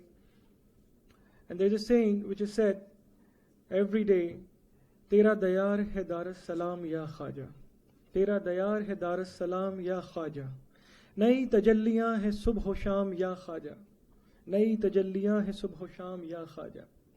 Na fikr mein na gham jam tere maston ko, teri ek nigah se chalta hai mera kaam ya Khwaja. It's the one glance of unconditional love that gives hope. The Khwaja Sahib in his last sermon said, love all and hate none. Mere talk of peace will avail you not. Bring out the latent powers of your being and reveal the full magnificence of your immortal self. Be surcharged with peace and joy and scatter them wherever you are, wherever you go. Be a blazing fire of truth. Be a beauteous blossom of love. With your spiritual light, dispel the darkness of ignorance, dissolve the clouds of discord and war, and spread goodwill, peace, harmony among the people wherever you are, wherever you go. Be surcharged with peace and joy. And after this, he asks us, he gives us an amanat, a sacred trust.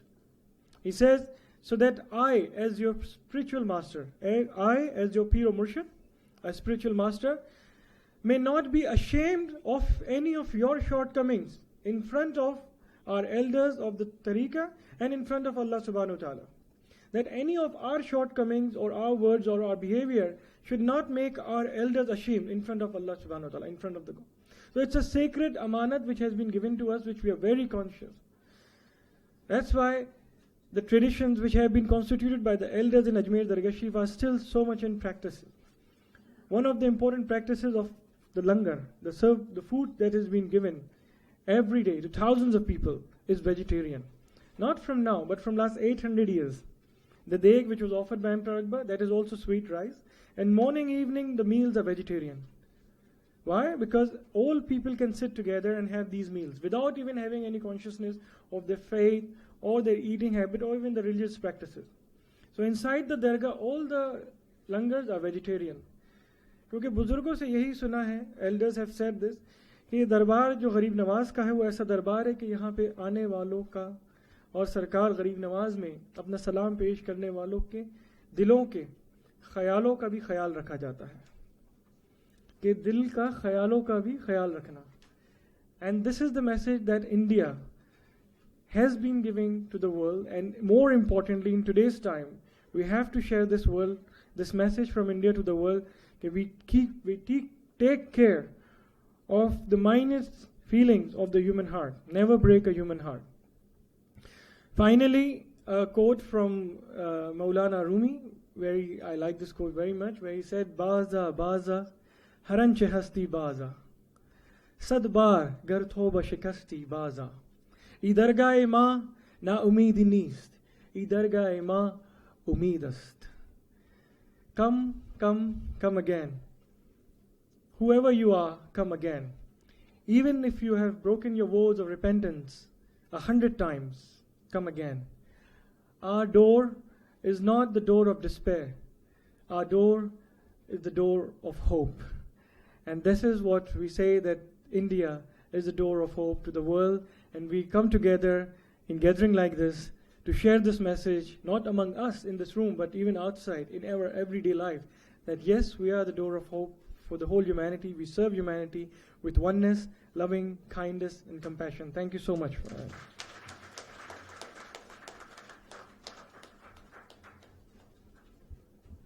Thank you, sir. I would request Swamiji Sri Hari Prasad to felicitate respected Haji Syed Salman Chishti.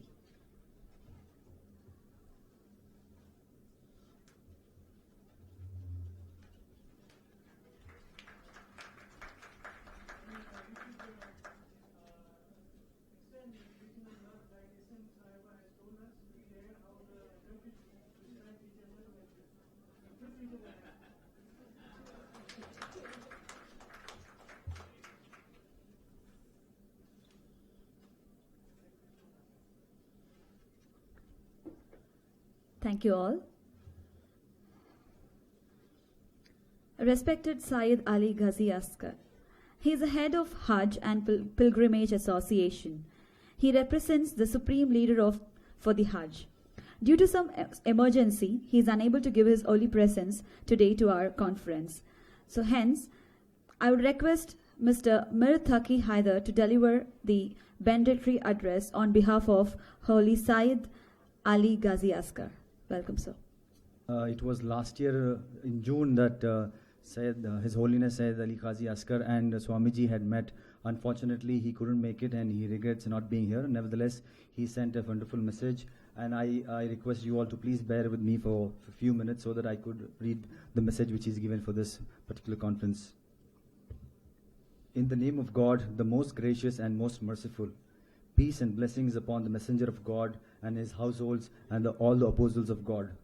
At the beginning of my speech, I would like to sincerely thank all scholars and academics attending the Peace and Reconciliation Conference, and especially the organizers of the conference, in particular His Holiness Swami Sri Hari Prasad, the Managing Trustee of Sri Vishnu Mohan Foundation. It is hoped that in light of these conferences and meetings, we can draw different views closer to each other, and through unity and love, we can take greater steps to fight violence, extremism, and contribute towards the realization of peace in the world. Now let me briefly mention some points on the subject of the conference. Man is a social being, and on the basis of our innate nature, we have always avoided living alone and tried to reach out to others, to communicate with others, to join them and be with them. But when someone participates in the community, his interests sometimes contradicts the interest of others. And it is because of this that confrontation and hostility begins. Sometimes some negative values such as arrogance, selfishness, envy and greed are the causes of wars and hostilities. Now, Islam has paid attention to both these points and has prescribed a set of regulations for the people's individual and social lives, which may result in peace and reconciliation as well as peaceful coexistence if put in practice. I would like to briefly talk about these points, but for starters, I would like to point a few general principles. 1. Islam states that the goal of sending prophets is for the achievement of moral and religious education as well as the establishment of divine rules, scientific growth and development, upholding justice, opposing oppression, discrimination and corruption, providing personal and social freedoms, upholding the rule of law, dealing with irregularities. In a nutshell, the goal is attaining the pure life. The Holy Quran states here, O you who have faith, answer Allah and the apostle when he summons you to what that will give you a life. In another verse, the Holy Quran states, whoever acts righteously, whether male or female, should he be faithful, we shall revive him with a good. On the other hand, the Holy Quran presents the Prophet Muhammad as a mercy for all the people of the world and says, we did not send you but as a mercy to all the nations. In another verse, for all his features, it highlights him as being soft-tempered and having love for the people. It says, it is by Allah's mercy that you are gentle to them, and had you been harsh and hard-hearted, surely they would have scattered from around you. The Prophet was kind to people and would say that God had commanded him to deal with people moderately. One day the revelation angel came to him and said, God sends his regard and says to you, get along with your servants. Islam stands for promoting freedom of thought and belief, and the Holy Quran explicitly states that there is no compulsion in religion. Rectitude has become distinct from error. In another verse, the Holy Quran states, had your Lord wished, all those who are on earth would have believed. Would you then force people until they become faithful? The Islamic viewpoint concerning man is very fair because Islam bestows man with human values, rejects racial discrimination, and respects all races, saying, O mankind, indeed we created you from a male and a female and made you nations and tribes that you may identify yourselves with one another. Indeed, the noblest of you in the sight of Allah is the most God-wary among you. Imam Ali ibn Abi Talib, the first Imam of the Shiite Muslims, commanded his Governor-General Malik-e-Ashtar saying, habituate your heart to the mercy for the subjects and to affection and kindness for them. Do not stand over them like a greedy beasts who feel it enough to devour them, since they are only of two kinds, either your brother in religion or one like you in creation. Islam does not permit violence in preaching the religion and instructs the followers of Holy Quran to invite to the way of Lord with wisdom and good advice and disputes with them in a manner that is best. For this reason, Islam does not allow heated debates and dialogues and asks people to avoid conflicts with one another. Further, it wants people to hear everyone's viewpoint and then reflect upon them and choose the best. Other Islamic sayings state that one should judge one's speech not by the speaker himself. Islam advocates dialogue between religions and invites everyone to come together based on a common interest in peace and to live together with great love along with the followers of other religions such as Christianity, Hinduism, Judaism. The Holy Quran states here, O the people of book, come to a word common between us and you, that we will worship no one but Allah, and that we will not ascribe any partner to him, and that we will not take each other as lords beside Allah. Islam deems enmity towards people as very bad and dangerous. Imam Ali, peace be upon him, has said in this regard, the worst provision for the day of judgment is the enmity of the people. Islam urges its followers to always have a reforming role in society.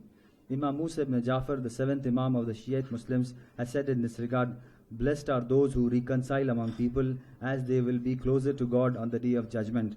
In another tradition, the Holy Prophet has said, do not be enemies with each other.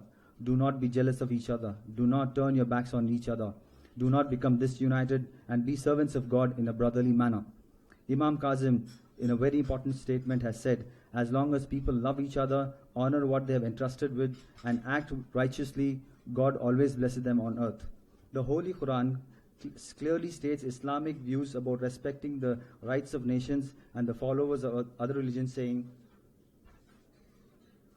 Allah does not forbid you in regard to those who do not make war against you on account of religion, and did not expel you from your homes, that you deal with them with kindness and justice. Indeed, Allah loves the just.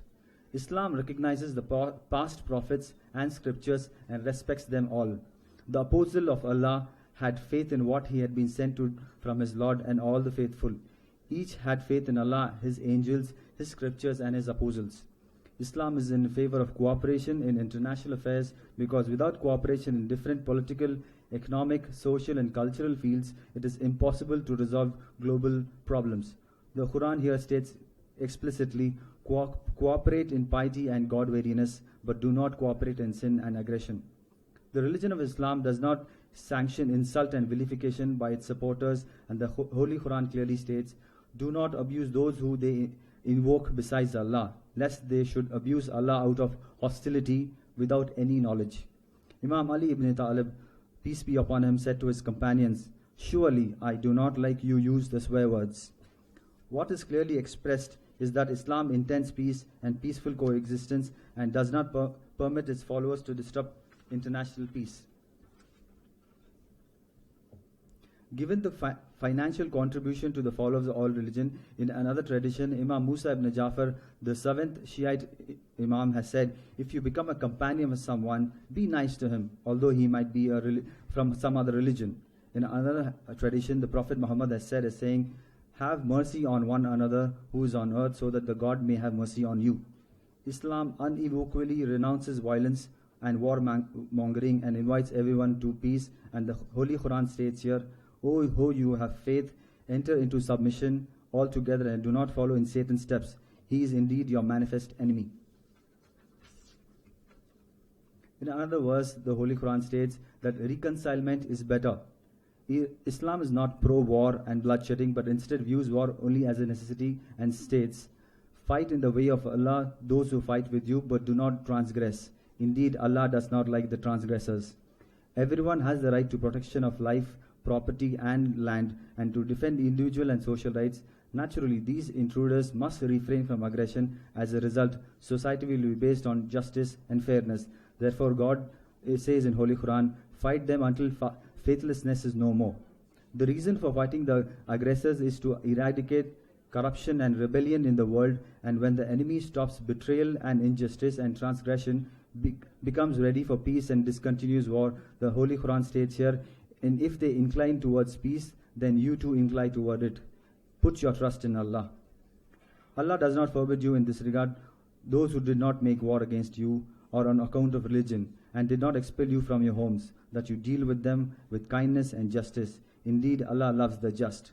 From these verses and set of religious instructions, one can infer that the main principle of Islam is peace, not war.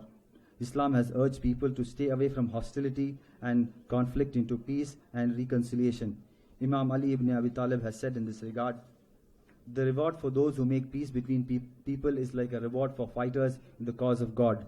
And another tradition, he has said, the highest bliss and happiness for people who try to organize other people's affairs, and blessed are those who make peace between people. They are the closest people to God on the day of resurrection. No act in goodness and virtue is better and more valuable than to reconcile people with one another except for divine duties. That is duly reconciliation, saying good words and wishing well. In Islam, everybody is invited to peace and asked to avoid severing the relationship with one another. Imam Ali ibn Talib here states, "It is upon you to join in agreement and friendship with each other and beware cutting and severing bonds of this relationship." He also goes on to say, during his last moment of life, "I advise you, all my children, members of my family, and everyone whom my writing reaches, to fear Allah, to keep your affairs in order, and to maintain good relations among yourselves." He also says, improvement of mutual differences is better than many prayers and fasting.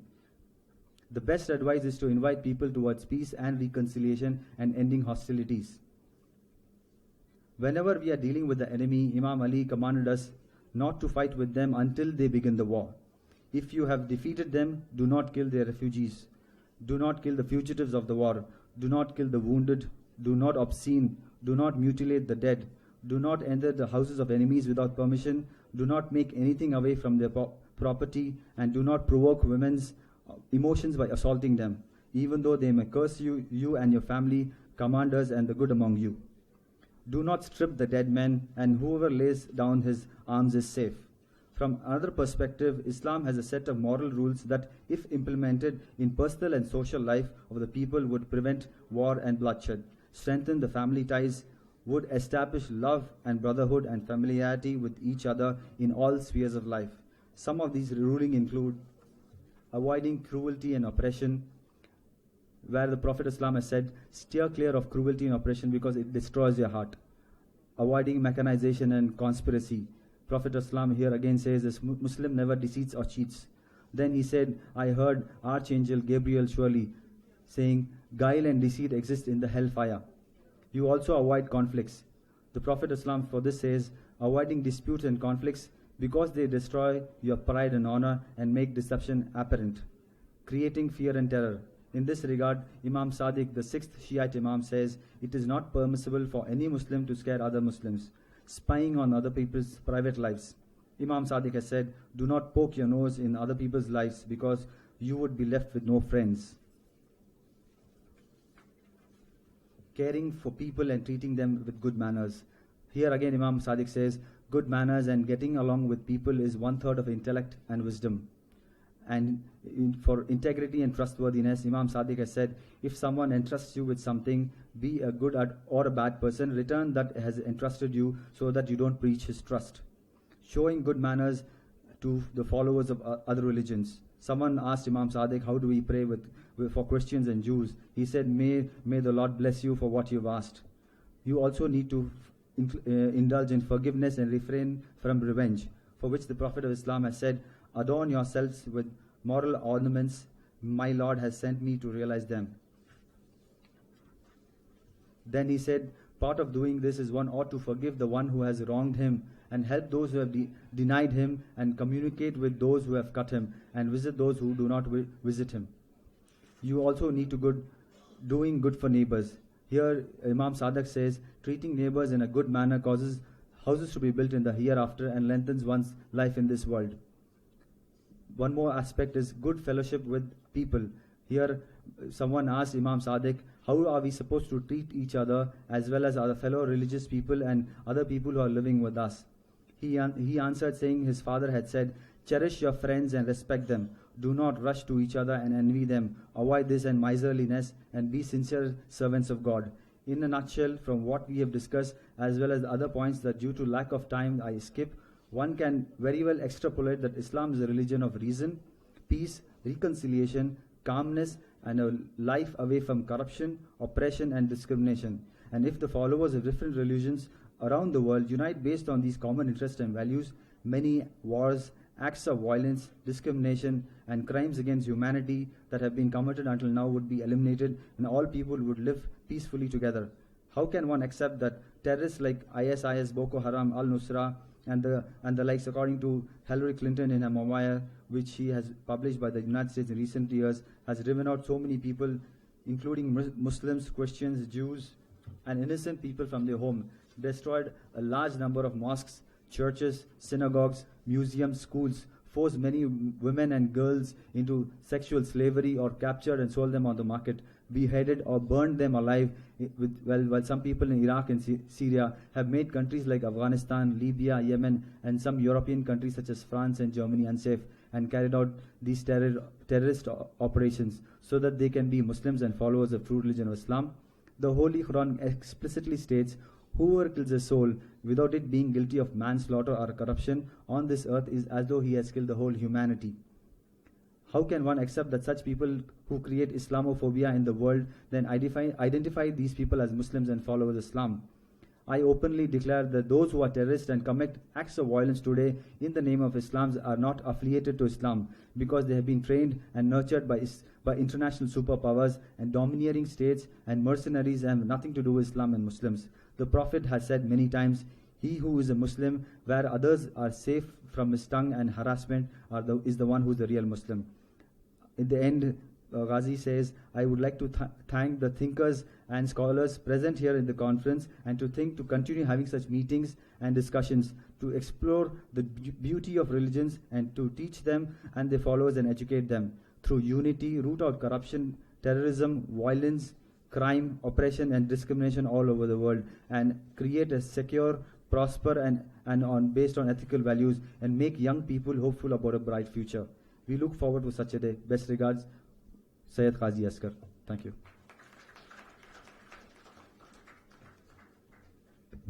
Thank you. I request Mirat Taqi Haider to kindly receive the memento on behalf of His Holiness Syed Ali Ghazi Asghar from Swamiji Sri Hari Prasad.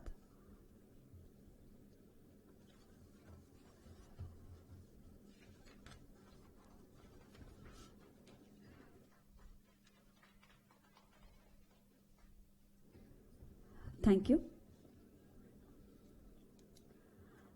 Dr. Agneshwar Sastry is a former head of Department of Philosophy of Gujarat University.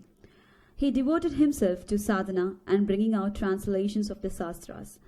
The Madhya Pradesh government has taken him out of his Vanaprastham and made him the Vice Chancellor of the Sanchi University, which he plans to make like the ancient universities of India, with facilities and teaching standards to rival Oxford and Cambridge.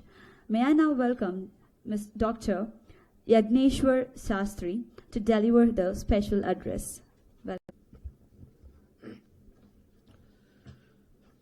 पुस्तक जपवटहस्ते वरदाभय चिन्हचारु बाहुलते कर्पूरामल देहे वागीश्वरी चोदयाश मम चेतः वागीश्वरी चोदयाश मम वाचा.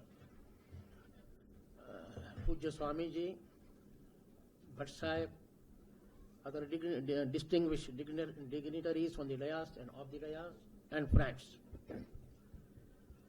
Dvitiyadvai bhayam bhavati. This is the Upanishadic statement.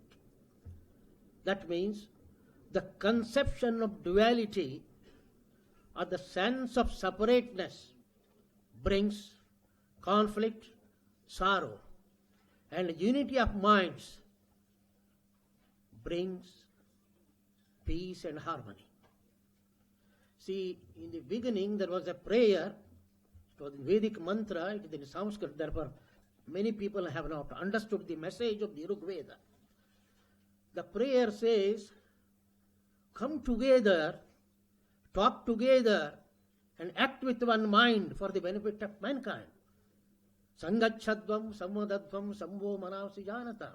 Not only that, again there was another prayer. Says, it is the immortal message given by our Vedic culture to the world. Let there be a unity of hearts, mind, and let there be our intention, there will be a common intention to uplift the human society. If there is a unity, then only there is a peace. Again, our culture tells us to come together. It propagates unity, love and brotherhood. See, but Sahib was telling, everyone wants peace. Everyone wants to lead the peaceful life at family level, social level and national level. But we simply talk about the peace. There is no peace. We are organizing seminars and seminars one after another. Why? All scriptures, I taught world religions also in the American universities, Hinduism, Buddhism, Jainism, and other religions also. All religions of the world extol peace. All religions, you see, essentially preach the golden rule. Our Mahabharata says, Atmanah pratikulani pareshanna samachare. Whatever is not favorable to you, you do not do it for others, because it is not favorable to others. This golden rule is common to all religions of the world. So the main question in front of us is, had all religions and all philosophies preach peace, brotherhood, love, then why there is no peace in the world? We have to ponder over it. We have to introspect. Why not? That means somewhere we are wrong. Somewhere we are wrong. Our distinguished speaker said, the fool follow fools. The religion or philosophy is not bad. They teach same universal truth. But the fools, the followers, they propagated, they make a mistake. For selfish, to fulfill their selfish end, they divide the society. They divide the society. You see, being a student of Indian philosophy and religion, I will talk about our cultural heritage. It says, Rigveda tells, Vishwam bhavatteka needam. The universe is one family. It is a nest to live in. We are all birds in this big universe. We are so close to each other, but we don't realize. World has come together physically, geographically, but mankind has not come together.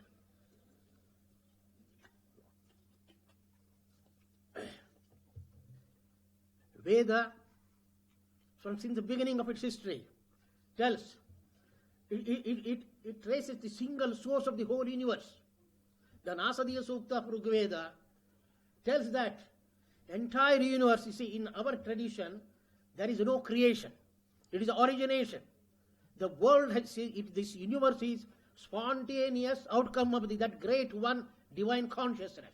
You are all come from that one pure divine consciousness. We call it God. We call it as God or Allah by different names. Therefore, Rigveda says there is a one supreme reality. Why is call it by different names? Whether it is Allah or Rama or Rahim or you see or Krishna or Christ, it is one God. One God. He is the binding soul of the universe. The Rigveda tells that divine God or divine consciousness is the binding soul of the universe. Unity in difference. And again you see, Bhagavad Gita tells, he is the real seer. He is the real yogi who sees himself in all human beings as his own self. All others as his own self. Atmaupamyena sarvatra samam pashyati yorjuna sayogi paramomata. He is the greatest seer who sees oneself in everything. Therefore, Ishavasya Upanishad tells, see one's own yourself in everything and everything in one's own self. See, practicing this, you will not hate anyone. And you see yourself in everything in yourself. Every human being is in yourself. You will not hate anyone. Because, see, loving yourself, you are hating yourself. Hating others, you are hating loving yourself, you are loving yourself. Hating others, you are hating yourself. Because the same spirituality, the same consciousness, it is inside and outside of everything. The God is everywhere. Therefore, see, you are loving others, you are loving yourself. Because the spirituality is same. Therefore, main Bhagavad Gita also says, if you want a peace and harmony in the society, then develop divine qualities. It is in the 14th, it is known as a Daivi and Asuri Sampatti in the Bhagavad Gita. Divine qualities, develop divine qualities, such as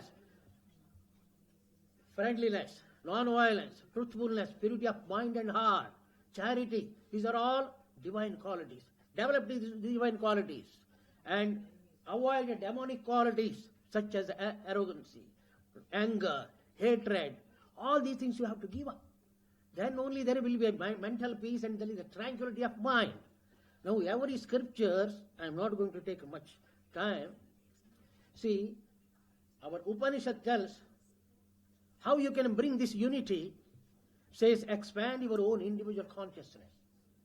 Expand your own individual consciousness into everything and every being. Expand yourself into your family, children, then society, then the entire universe. There is the 4 steps are shown in our Vedantic tradition, Vedantic philosophy.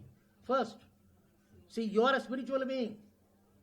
You are born divine. Tattvamasi says you are born divine. Consciousness is your nature. This body, gross body is not your nature. Consciousness, the spirit is your nature, essential nature. First realize. Then, see, expand yourself into other human beings. Other human beings are also like divine, like myself, because that consciousness is all pervading, that is the one, it is inside and outside of everything. Expand like that. All human beings are like me only. They are spiritual by nature. Expand. Then not only non-living beings. Third step is expand yourself into, even all living beings are spiritual. All living beings carry the same spirit, same consciousness. That is the third one step. Fourth step is not only living beings, all things in the universe, living and non-living, all are pervaded by same consciousness and same spirit. Realize, go on expanding yourself like this. Then there will be unity, there will be peace. Therefore, I say, first we have to expand our own self. Give up selfishness, individuality, then only this peace, the brotherhood and love will be spread everywhere. Thank you very much, Swamiji, for inviting me here. Thank you very much.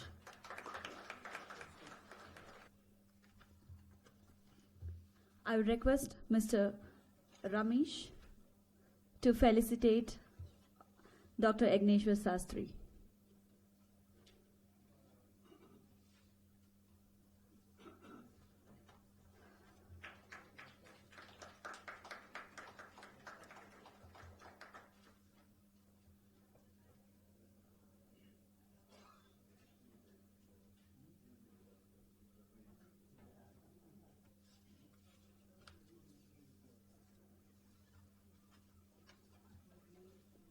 Thank you.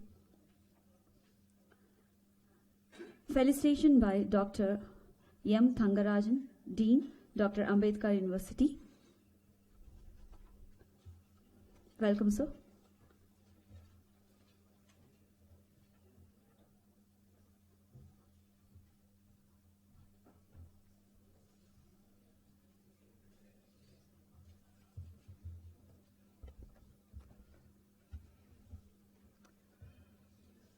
Respected Swamiji, distinguished speakers, Professor Panir Selvam,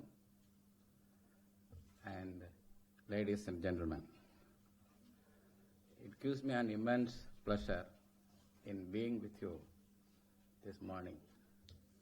Actually, I came here to listen to the program of inaugural addresses.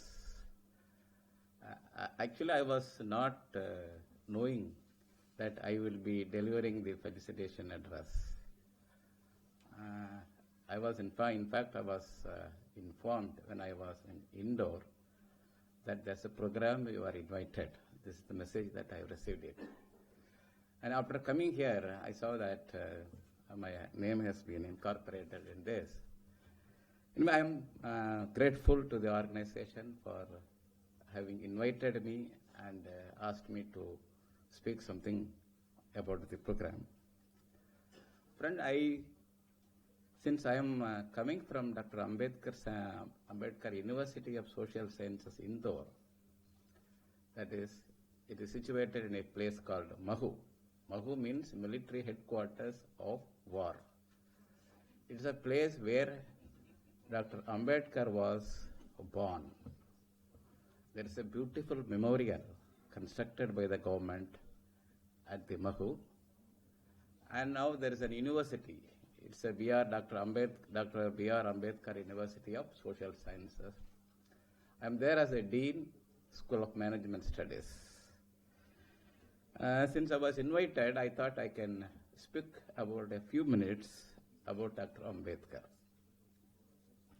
And my title of this speech is Dr. Ambedkar and his role in nation building.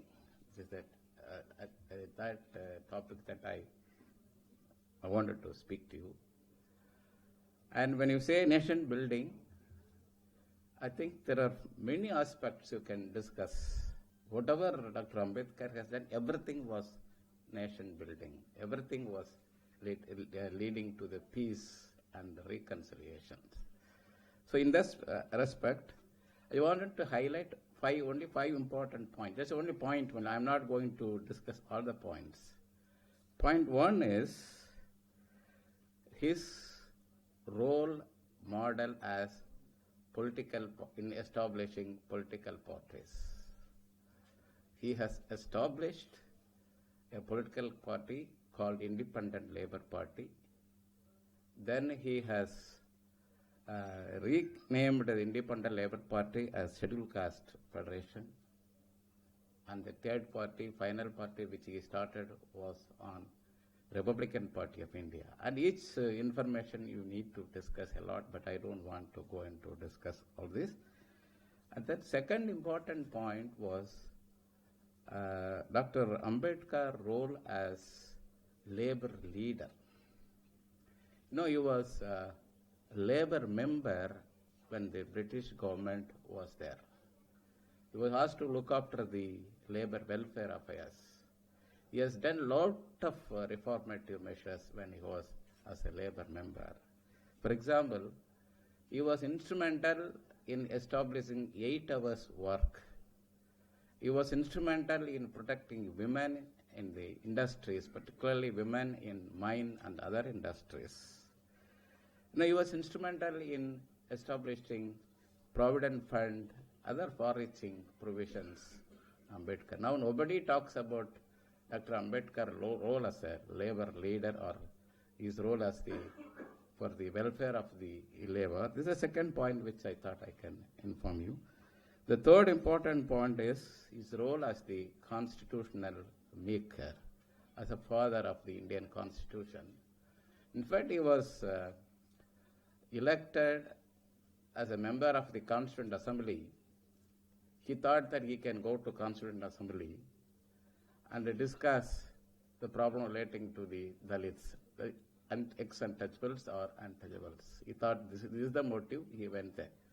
But he was surprised to know that he was made as a chairman of the drafting committee. And everybody knows that he has done a very, very important role in writing the Indian Constitution. That's why he is known as father of the Indian Constitution, and a lot of constitutional provisions, many provisions are there right from the preamble of the Constitutions, all that I don't want to go into the details. Then the third important point which I thought I should discuss with you is on as a law minister. He actually wanted to bring the Hindu Code Bill. In the Hindu Code Bill, it is a very important contribution, Dr. Ambedkar, in the Hindu Code Bill. That is, he wanted to reform the Hindu society, that is, widows remarriage, and he wanted to, he was interested in making the property rights to the women and adoptions and many more provisions. He wanted to do it in the Indian he wanted to implement it when he was a law member. Initially, Nehru was giving his acceptance that will bring the Hindu Code Bill. But when the bill actually taken up for discussion in the parliament, there are uproar in India, both outside the Indian parliament and within the parliament. Radhakrishna was the president, not Radhakrishna. I don't know. First president, he was not ready for discussion.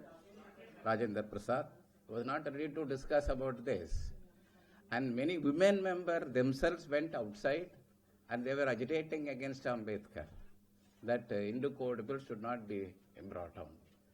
For this one reason, Dr. Ambedkar has relinquished from the law minister portfolio in this country. Imagine now, even village panchayat president is not ready to resign from his portfolio. In those days, Dr. Ambedkar resigned his law ministership for the sake of women's freedom, women's right. And nobody is talking about Dr. Ambedkar's role as the women liberation, women liberator. This is an important contribution that Dr. Ambedkar has made towards the women empowerment. Then from the last point which I wanted to tell is religious conversion. You know, when he was born in the untouchable family, his father had a tough time in admitting him into the school. In the school, he was asked to sit outside, away from the other students. He was asked to bring gunny back for his own seat. Teachers could not touch his notes. There was a lot of problems that he faced. His entire life was a struggle. That struggle for what? Struggle for peace and reconciliation only. Within the Hindu society, there was a lot of problems. Entire fight for peace, establishing peace and reconciliation. So in this motive, he wanted to reform the Hindu society. He requested the Hindu leader to reform the Hindus. And finally, he thought that Hindu leaders are not ready to reform the Hindu society. He wanted to quit the Hinduism. 1935, he said, although I was born as a Hindu religion, but it is not in my hand. But I have a right to convert and die as a non-Hindu man. This was the 1935, he has stated that. From 1935 to 1956, almost 21 years it took for his conversion. He chose Buddhism for his conversion. That time Buddhism was non-existent. There was no Buddhism in this country. Almost all other religious people have requested Ambedkar to embrace their religion. He never accepted their request. He chose a religion which was non-existent in the country and embraced Buddhism in 1956 in a place in Nagpur. And this is a very great revolution that Ambedkar has made. Along with him, there are several lakhs of people embraced Buddhism. You know, his reason for embracing Buddhism is Buddhism teaches liberty, equality, and fraternity. This is the very important reason that he has chosen for his conversion. He has also stated that Buddhism is the religion which is related to Bharatiya culture. He says that it is born in India, it is relating to the Bharatiya culture. That's the only reason why I chose to embrace Buddhism. This is the reason he said. A lot of things we can discuss. For want of time, I don't want to discuss. I thank the organizer for having given me the opportunity to speak to you. Thank you.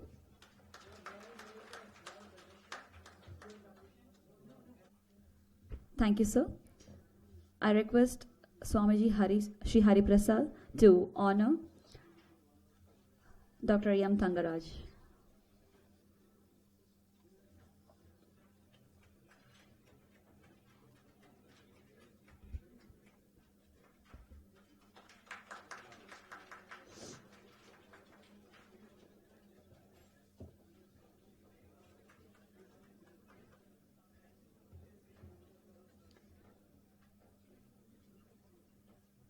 Thank you. Dr. Goda Venkateshwara Shastri, who is going to deliver a speech on Sri Sadguru and Peace. We welcome him on stage.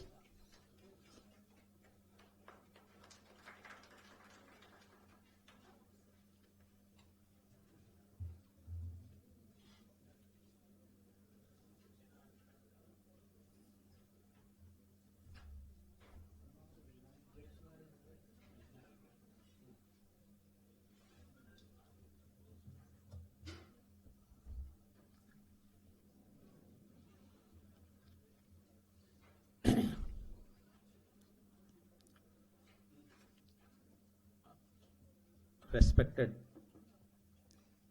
people on the dais, and brothers and sisters. In the inaugural session, we are hearing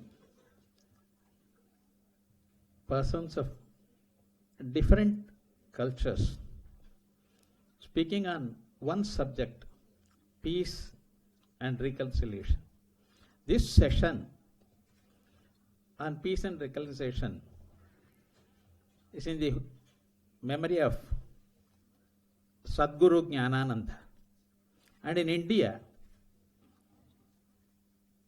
in Bharat, we see not only preachers but also followers.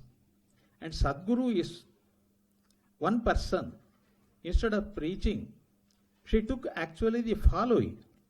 She took up the sadhana. And with the sadhana, she started pervading the peace everywhere. In fact, this is what we say here, that satsang is more important than any other thing. It's not your learning. It's not your other thing. Mere being in satsang. Mind is contagious, sir. If you are in people, with the people who are really happy, you are also happy. If the people are in melancholy, they are in some problems, you can't laugh there. You'll have to be serious. Similarly, when your mind is at peace, those people who are near, they will also get the peace. This is what we have experienced in the case of Ramana, in the case of great preachers like Kanchi Periva and other things. So, peace is something which is not to be spoken of, which is not to be given lectures. It has to be got inside. We will have to follow by themselves. In fact, in India, whenever we start anything, in fact, our Vedas, they say only Om Shantihi, Shantihi, Shantihi. It starts only with the Shanti. What is this Shanti? In fact, they repeat it thrice, not once, because the opposite of Shanti, that perturbation of the mind, it comes in three directions: Adhyatmika, Adi Bhautika, Adi Daivika. That is, it may come from the environment, it may come from unknown sources, and it may come within you. So, to remove all these things, we repeat the Shanti thrice. And this is there in the Shanti mantras that we have. Now, as one of the speakers, Dr. Yajneshwara Shastri said, when it comes to the Vedas, they take the universal Shanti, Shantim Nirvana Paramam, Mat Samsthamadhi Gacchati. The Shanti comes to every individual. Remember, it is not for some people, not some those people who are in this caste, this, no. To everybody it comes. In fact, Veda says, to everybody. Tad yo devanam pratyabudhyata, tadha rishinam, tadha manushyanam. So everybody who is born in this world as a man or a woman, as a human being, he gets that Shanti. He can get it. Yes. How to get it? You'll have to follow the sadhana. That is, the sadhana differs. It may be one sadhana for a Christian friend, another sadhana for a Sufi person, another person for a Muslim, another sadhana for another thing. But the sadhana is the same. But unless you do it for yourself, unless you control your mind, unless you see that peace exists within you, peace is not somewhere you will get from outside. You will have to get peace from yourself. And when you do that, you see the universal Shanti everywhere. Now, there is a story given in the Shankara Bhashya of Brahma Sutra. One disciple came to the Guru and he was seeking that I should get more Shastric knowledge. The Guru said, yes, sit down. He went on doing it. For 6 years he did it. He just came to the class, sit down. Nothing more. The teacher did not teach him anything. Now, all these things there is a burning idea in this student that this teacher is not teaching me. He finds something lacking in me. So there was always a problem in his mind. Then next one day, he fell on the feet of the teacher and told him, "Sir, please teach me. I'm in need of the Shastras. Please teach me." He said, "Yes." Another 2 years went on. Once again he said, then he said, "Baba, I am teaching you from the day I saw you. For all these 8 years I am teaching you. Upashantoyam atma." By merely taking that, give that, I am letting, the more and more perturbations in your mind, you won't get it. I am teaching you right from that. Right from the day I saw you, I am teaching it. But the only thing is, you should calm your mind. So it is what we should do. How to calm the mind? How to calm my mind? Then comes all teachings, all sadhanas. Atma upamyena sarvatra. This is what another speaker has told you. If you find that everybody is like you, in fact the same consciousness is there in every human being, in every being in the world. Not only human being, in every being, it's only the consciousness. And when that consciousness is there, when you can realize that what is in you is in the other person, then all these differences of caste, creed, sex, everything will go out. This is what our teaching is. This is what the teaching of the Vedas are. And that's why he referred to even the prayer, Sangachadvam Sambadadvam Sambhomanam Sujanatam. He referred to that. This is what we mean.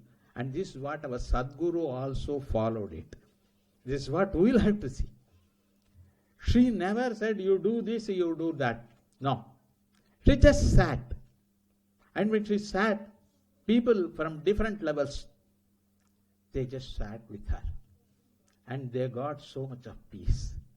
How did they get? Did she any sadhana? No. She arranged lectures.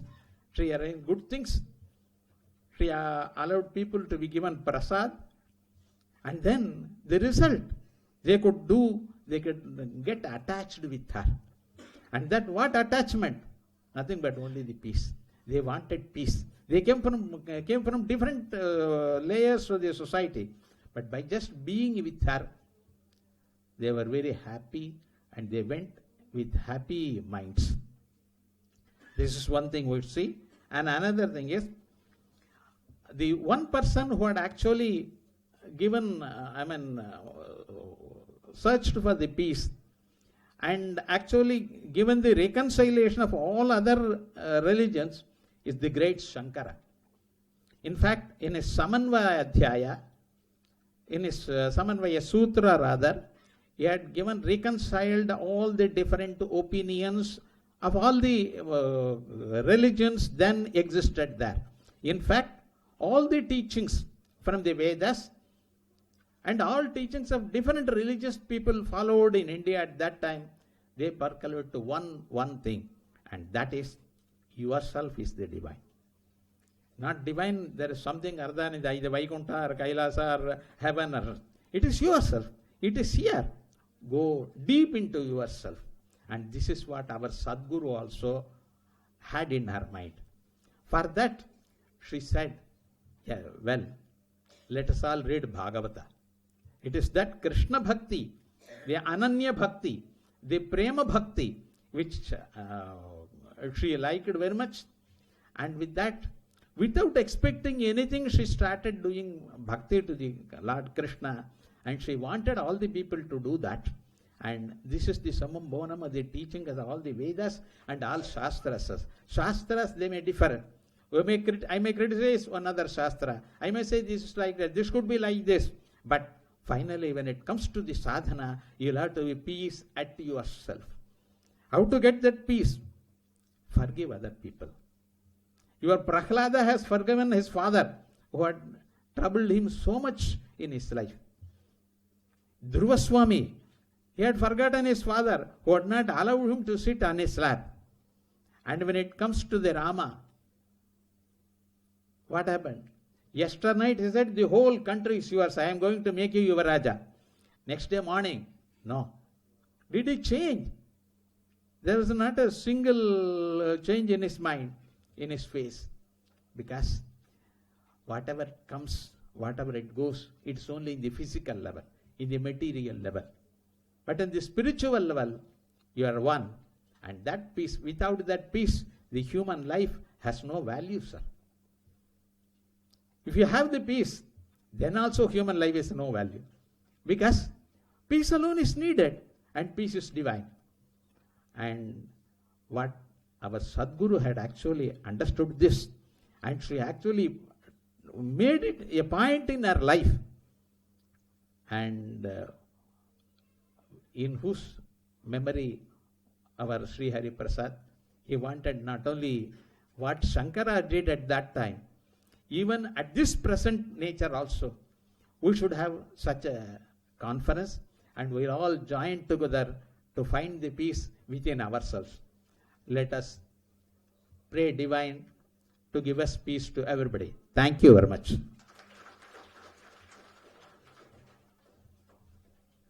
Thank you, sir. I would request Professor Dr. S.R. Bhatt to felicitate our speaker, Dr. Goda Venkateshwara Shastri.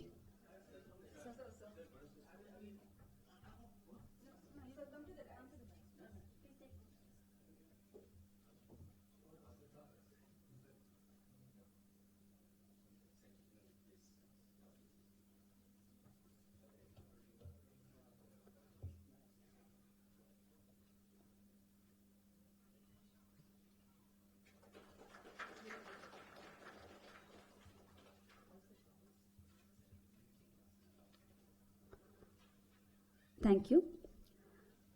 I request Mrs. Shrikala Nair to deliver the vote of thanks for the inaugural session.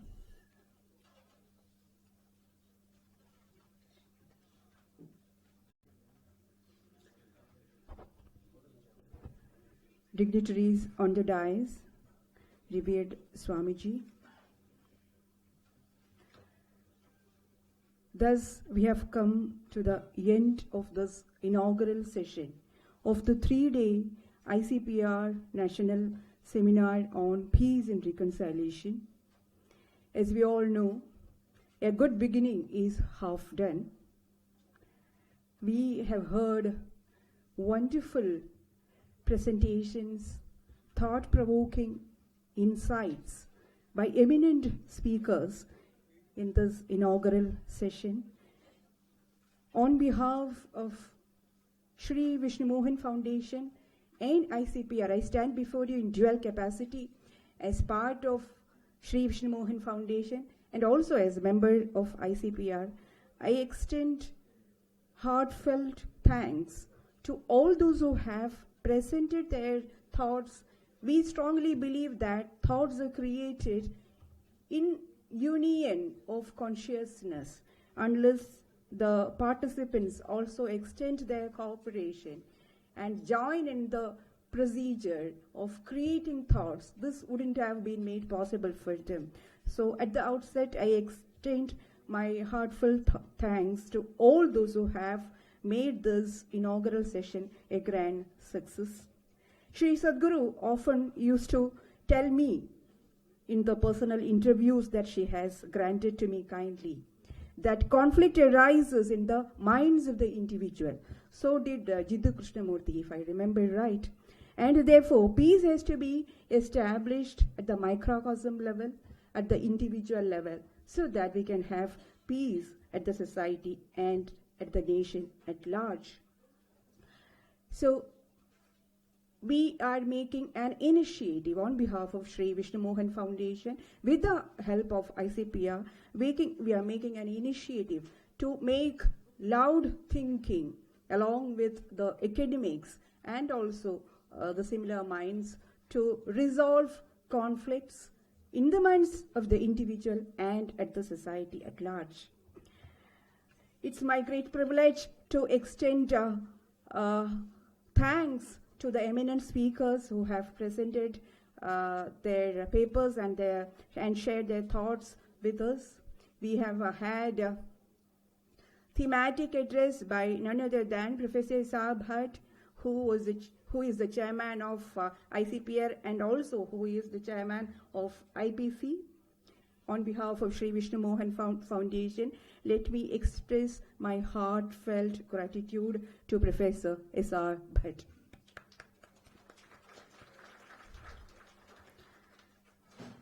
We are also very grateful to respected Asian Celebi Bairu of Kenya, Turkey, Madam, a 22nd descendant of mystic Jalaluddin Rumi, who has given her wonderful, insightful thoughts, which is translated by her assistant here. We are indeed grateful to you, ma'am, for your very nice and wonderful thoughts. And on behalf of Sri Vishnu Mohan Foundation, I extend my gratitude to her too. The keynote address was delivered by Sri Musa Raza. We have heard him several occasions. I have had occasion to hear him several times. The wonderful and experienced thoughts of Sri Musa Raja seems to be the need of the hour. On behalf of Sri Vishnu Mohan Foundation, I extend my thanks to him. The spiritual address by Chisti, by respected Haji Said Salman Chisti, was again a feast for us. He spoke out of his heart, also spoke how music seems to be a significant part of reconciliation of conflicts. We are grateful to you, sir. We do hope that you join us again for the next session too. We have had the benedictory address presented, delivered by benedictory address of His Holiness Zaid Ali Ghazi Askar, delivered by Mir Taqi Haidar, wherein we heard the insightful message of peace and reconciliation delivered by his assistant. We are indeed grateful to him too. Special address was delivered by Dr. Yajneswar Shastri. We are all proud of him. One amongst us, a philosopher who was newly deputed as the Vice Chancellor of Sanchi University of Buddhist and Indic Studies. Shastriji, we are very, very grateful to you for having come all the way from Madhya Pradesh to join this conference. We are also grateful to the felicitation address delivered by Dr. Tangaraj, Dean of Dr. Ambedkar University, who spoke about the immense contributions made by Ambedkar to this country. Goda Venkateshwara Shastrikal did speak on the contributions of Sadhguru for peace and reconciliation. Shastrikal, we are very grateful to your wonderful thoughts. And speaking about Sadhguru's mind and her thoughts to us, I am also grateful to Shri C.L. Ramakrishnan sir for your kind grace, for your kind presence on the dais. Let me not forget the young lady who has rendered the prayer song, and also all those who have came forward giving prayers from different religion, which made a good start of the conference and which has brought in the different colors of the wonderful garden of religion, a man-made institution which is supposed to take us ahead in our sojourn of self-perfection. Once again, I thank you all, and we really look forward for the further academic proceedings. Thank you. Thank you, Doctor. On this beautiful occasion and this peaceful day, let's all witness a book release. It's a book about the articles relating to conference topics, where Sri Musa Rasa will receive the book from Sri Professor Dr. S.R. Bhatt.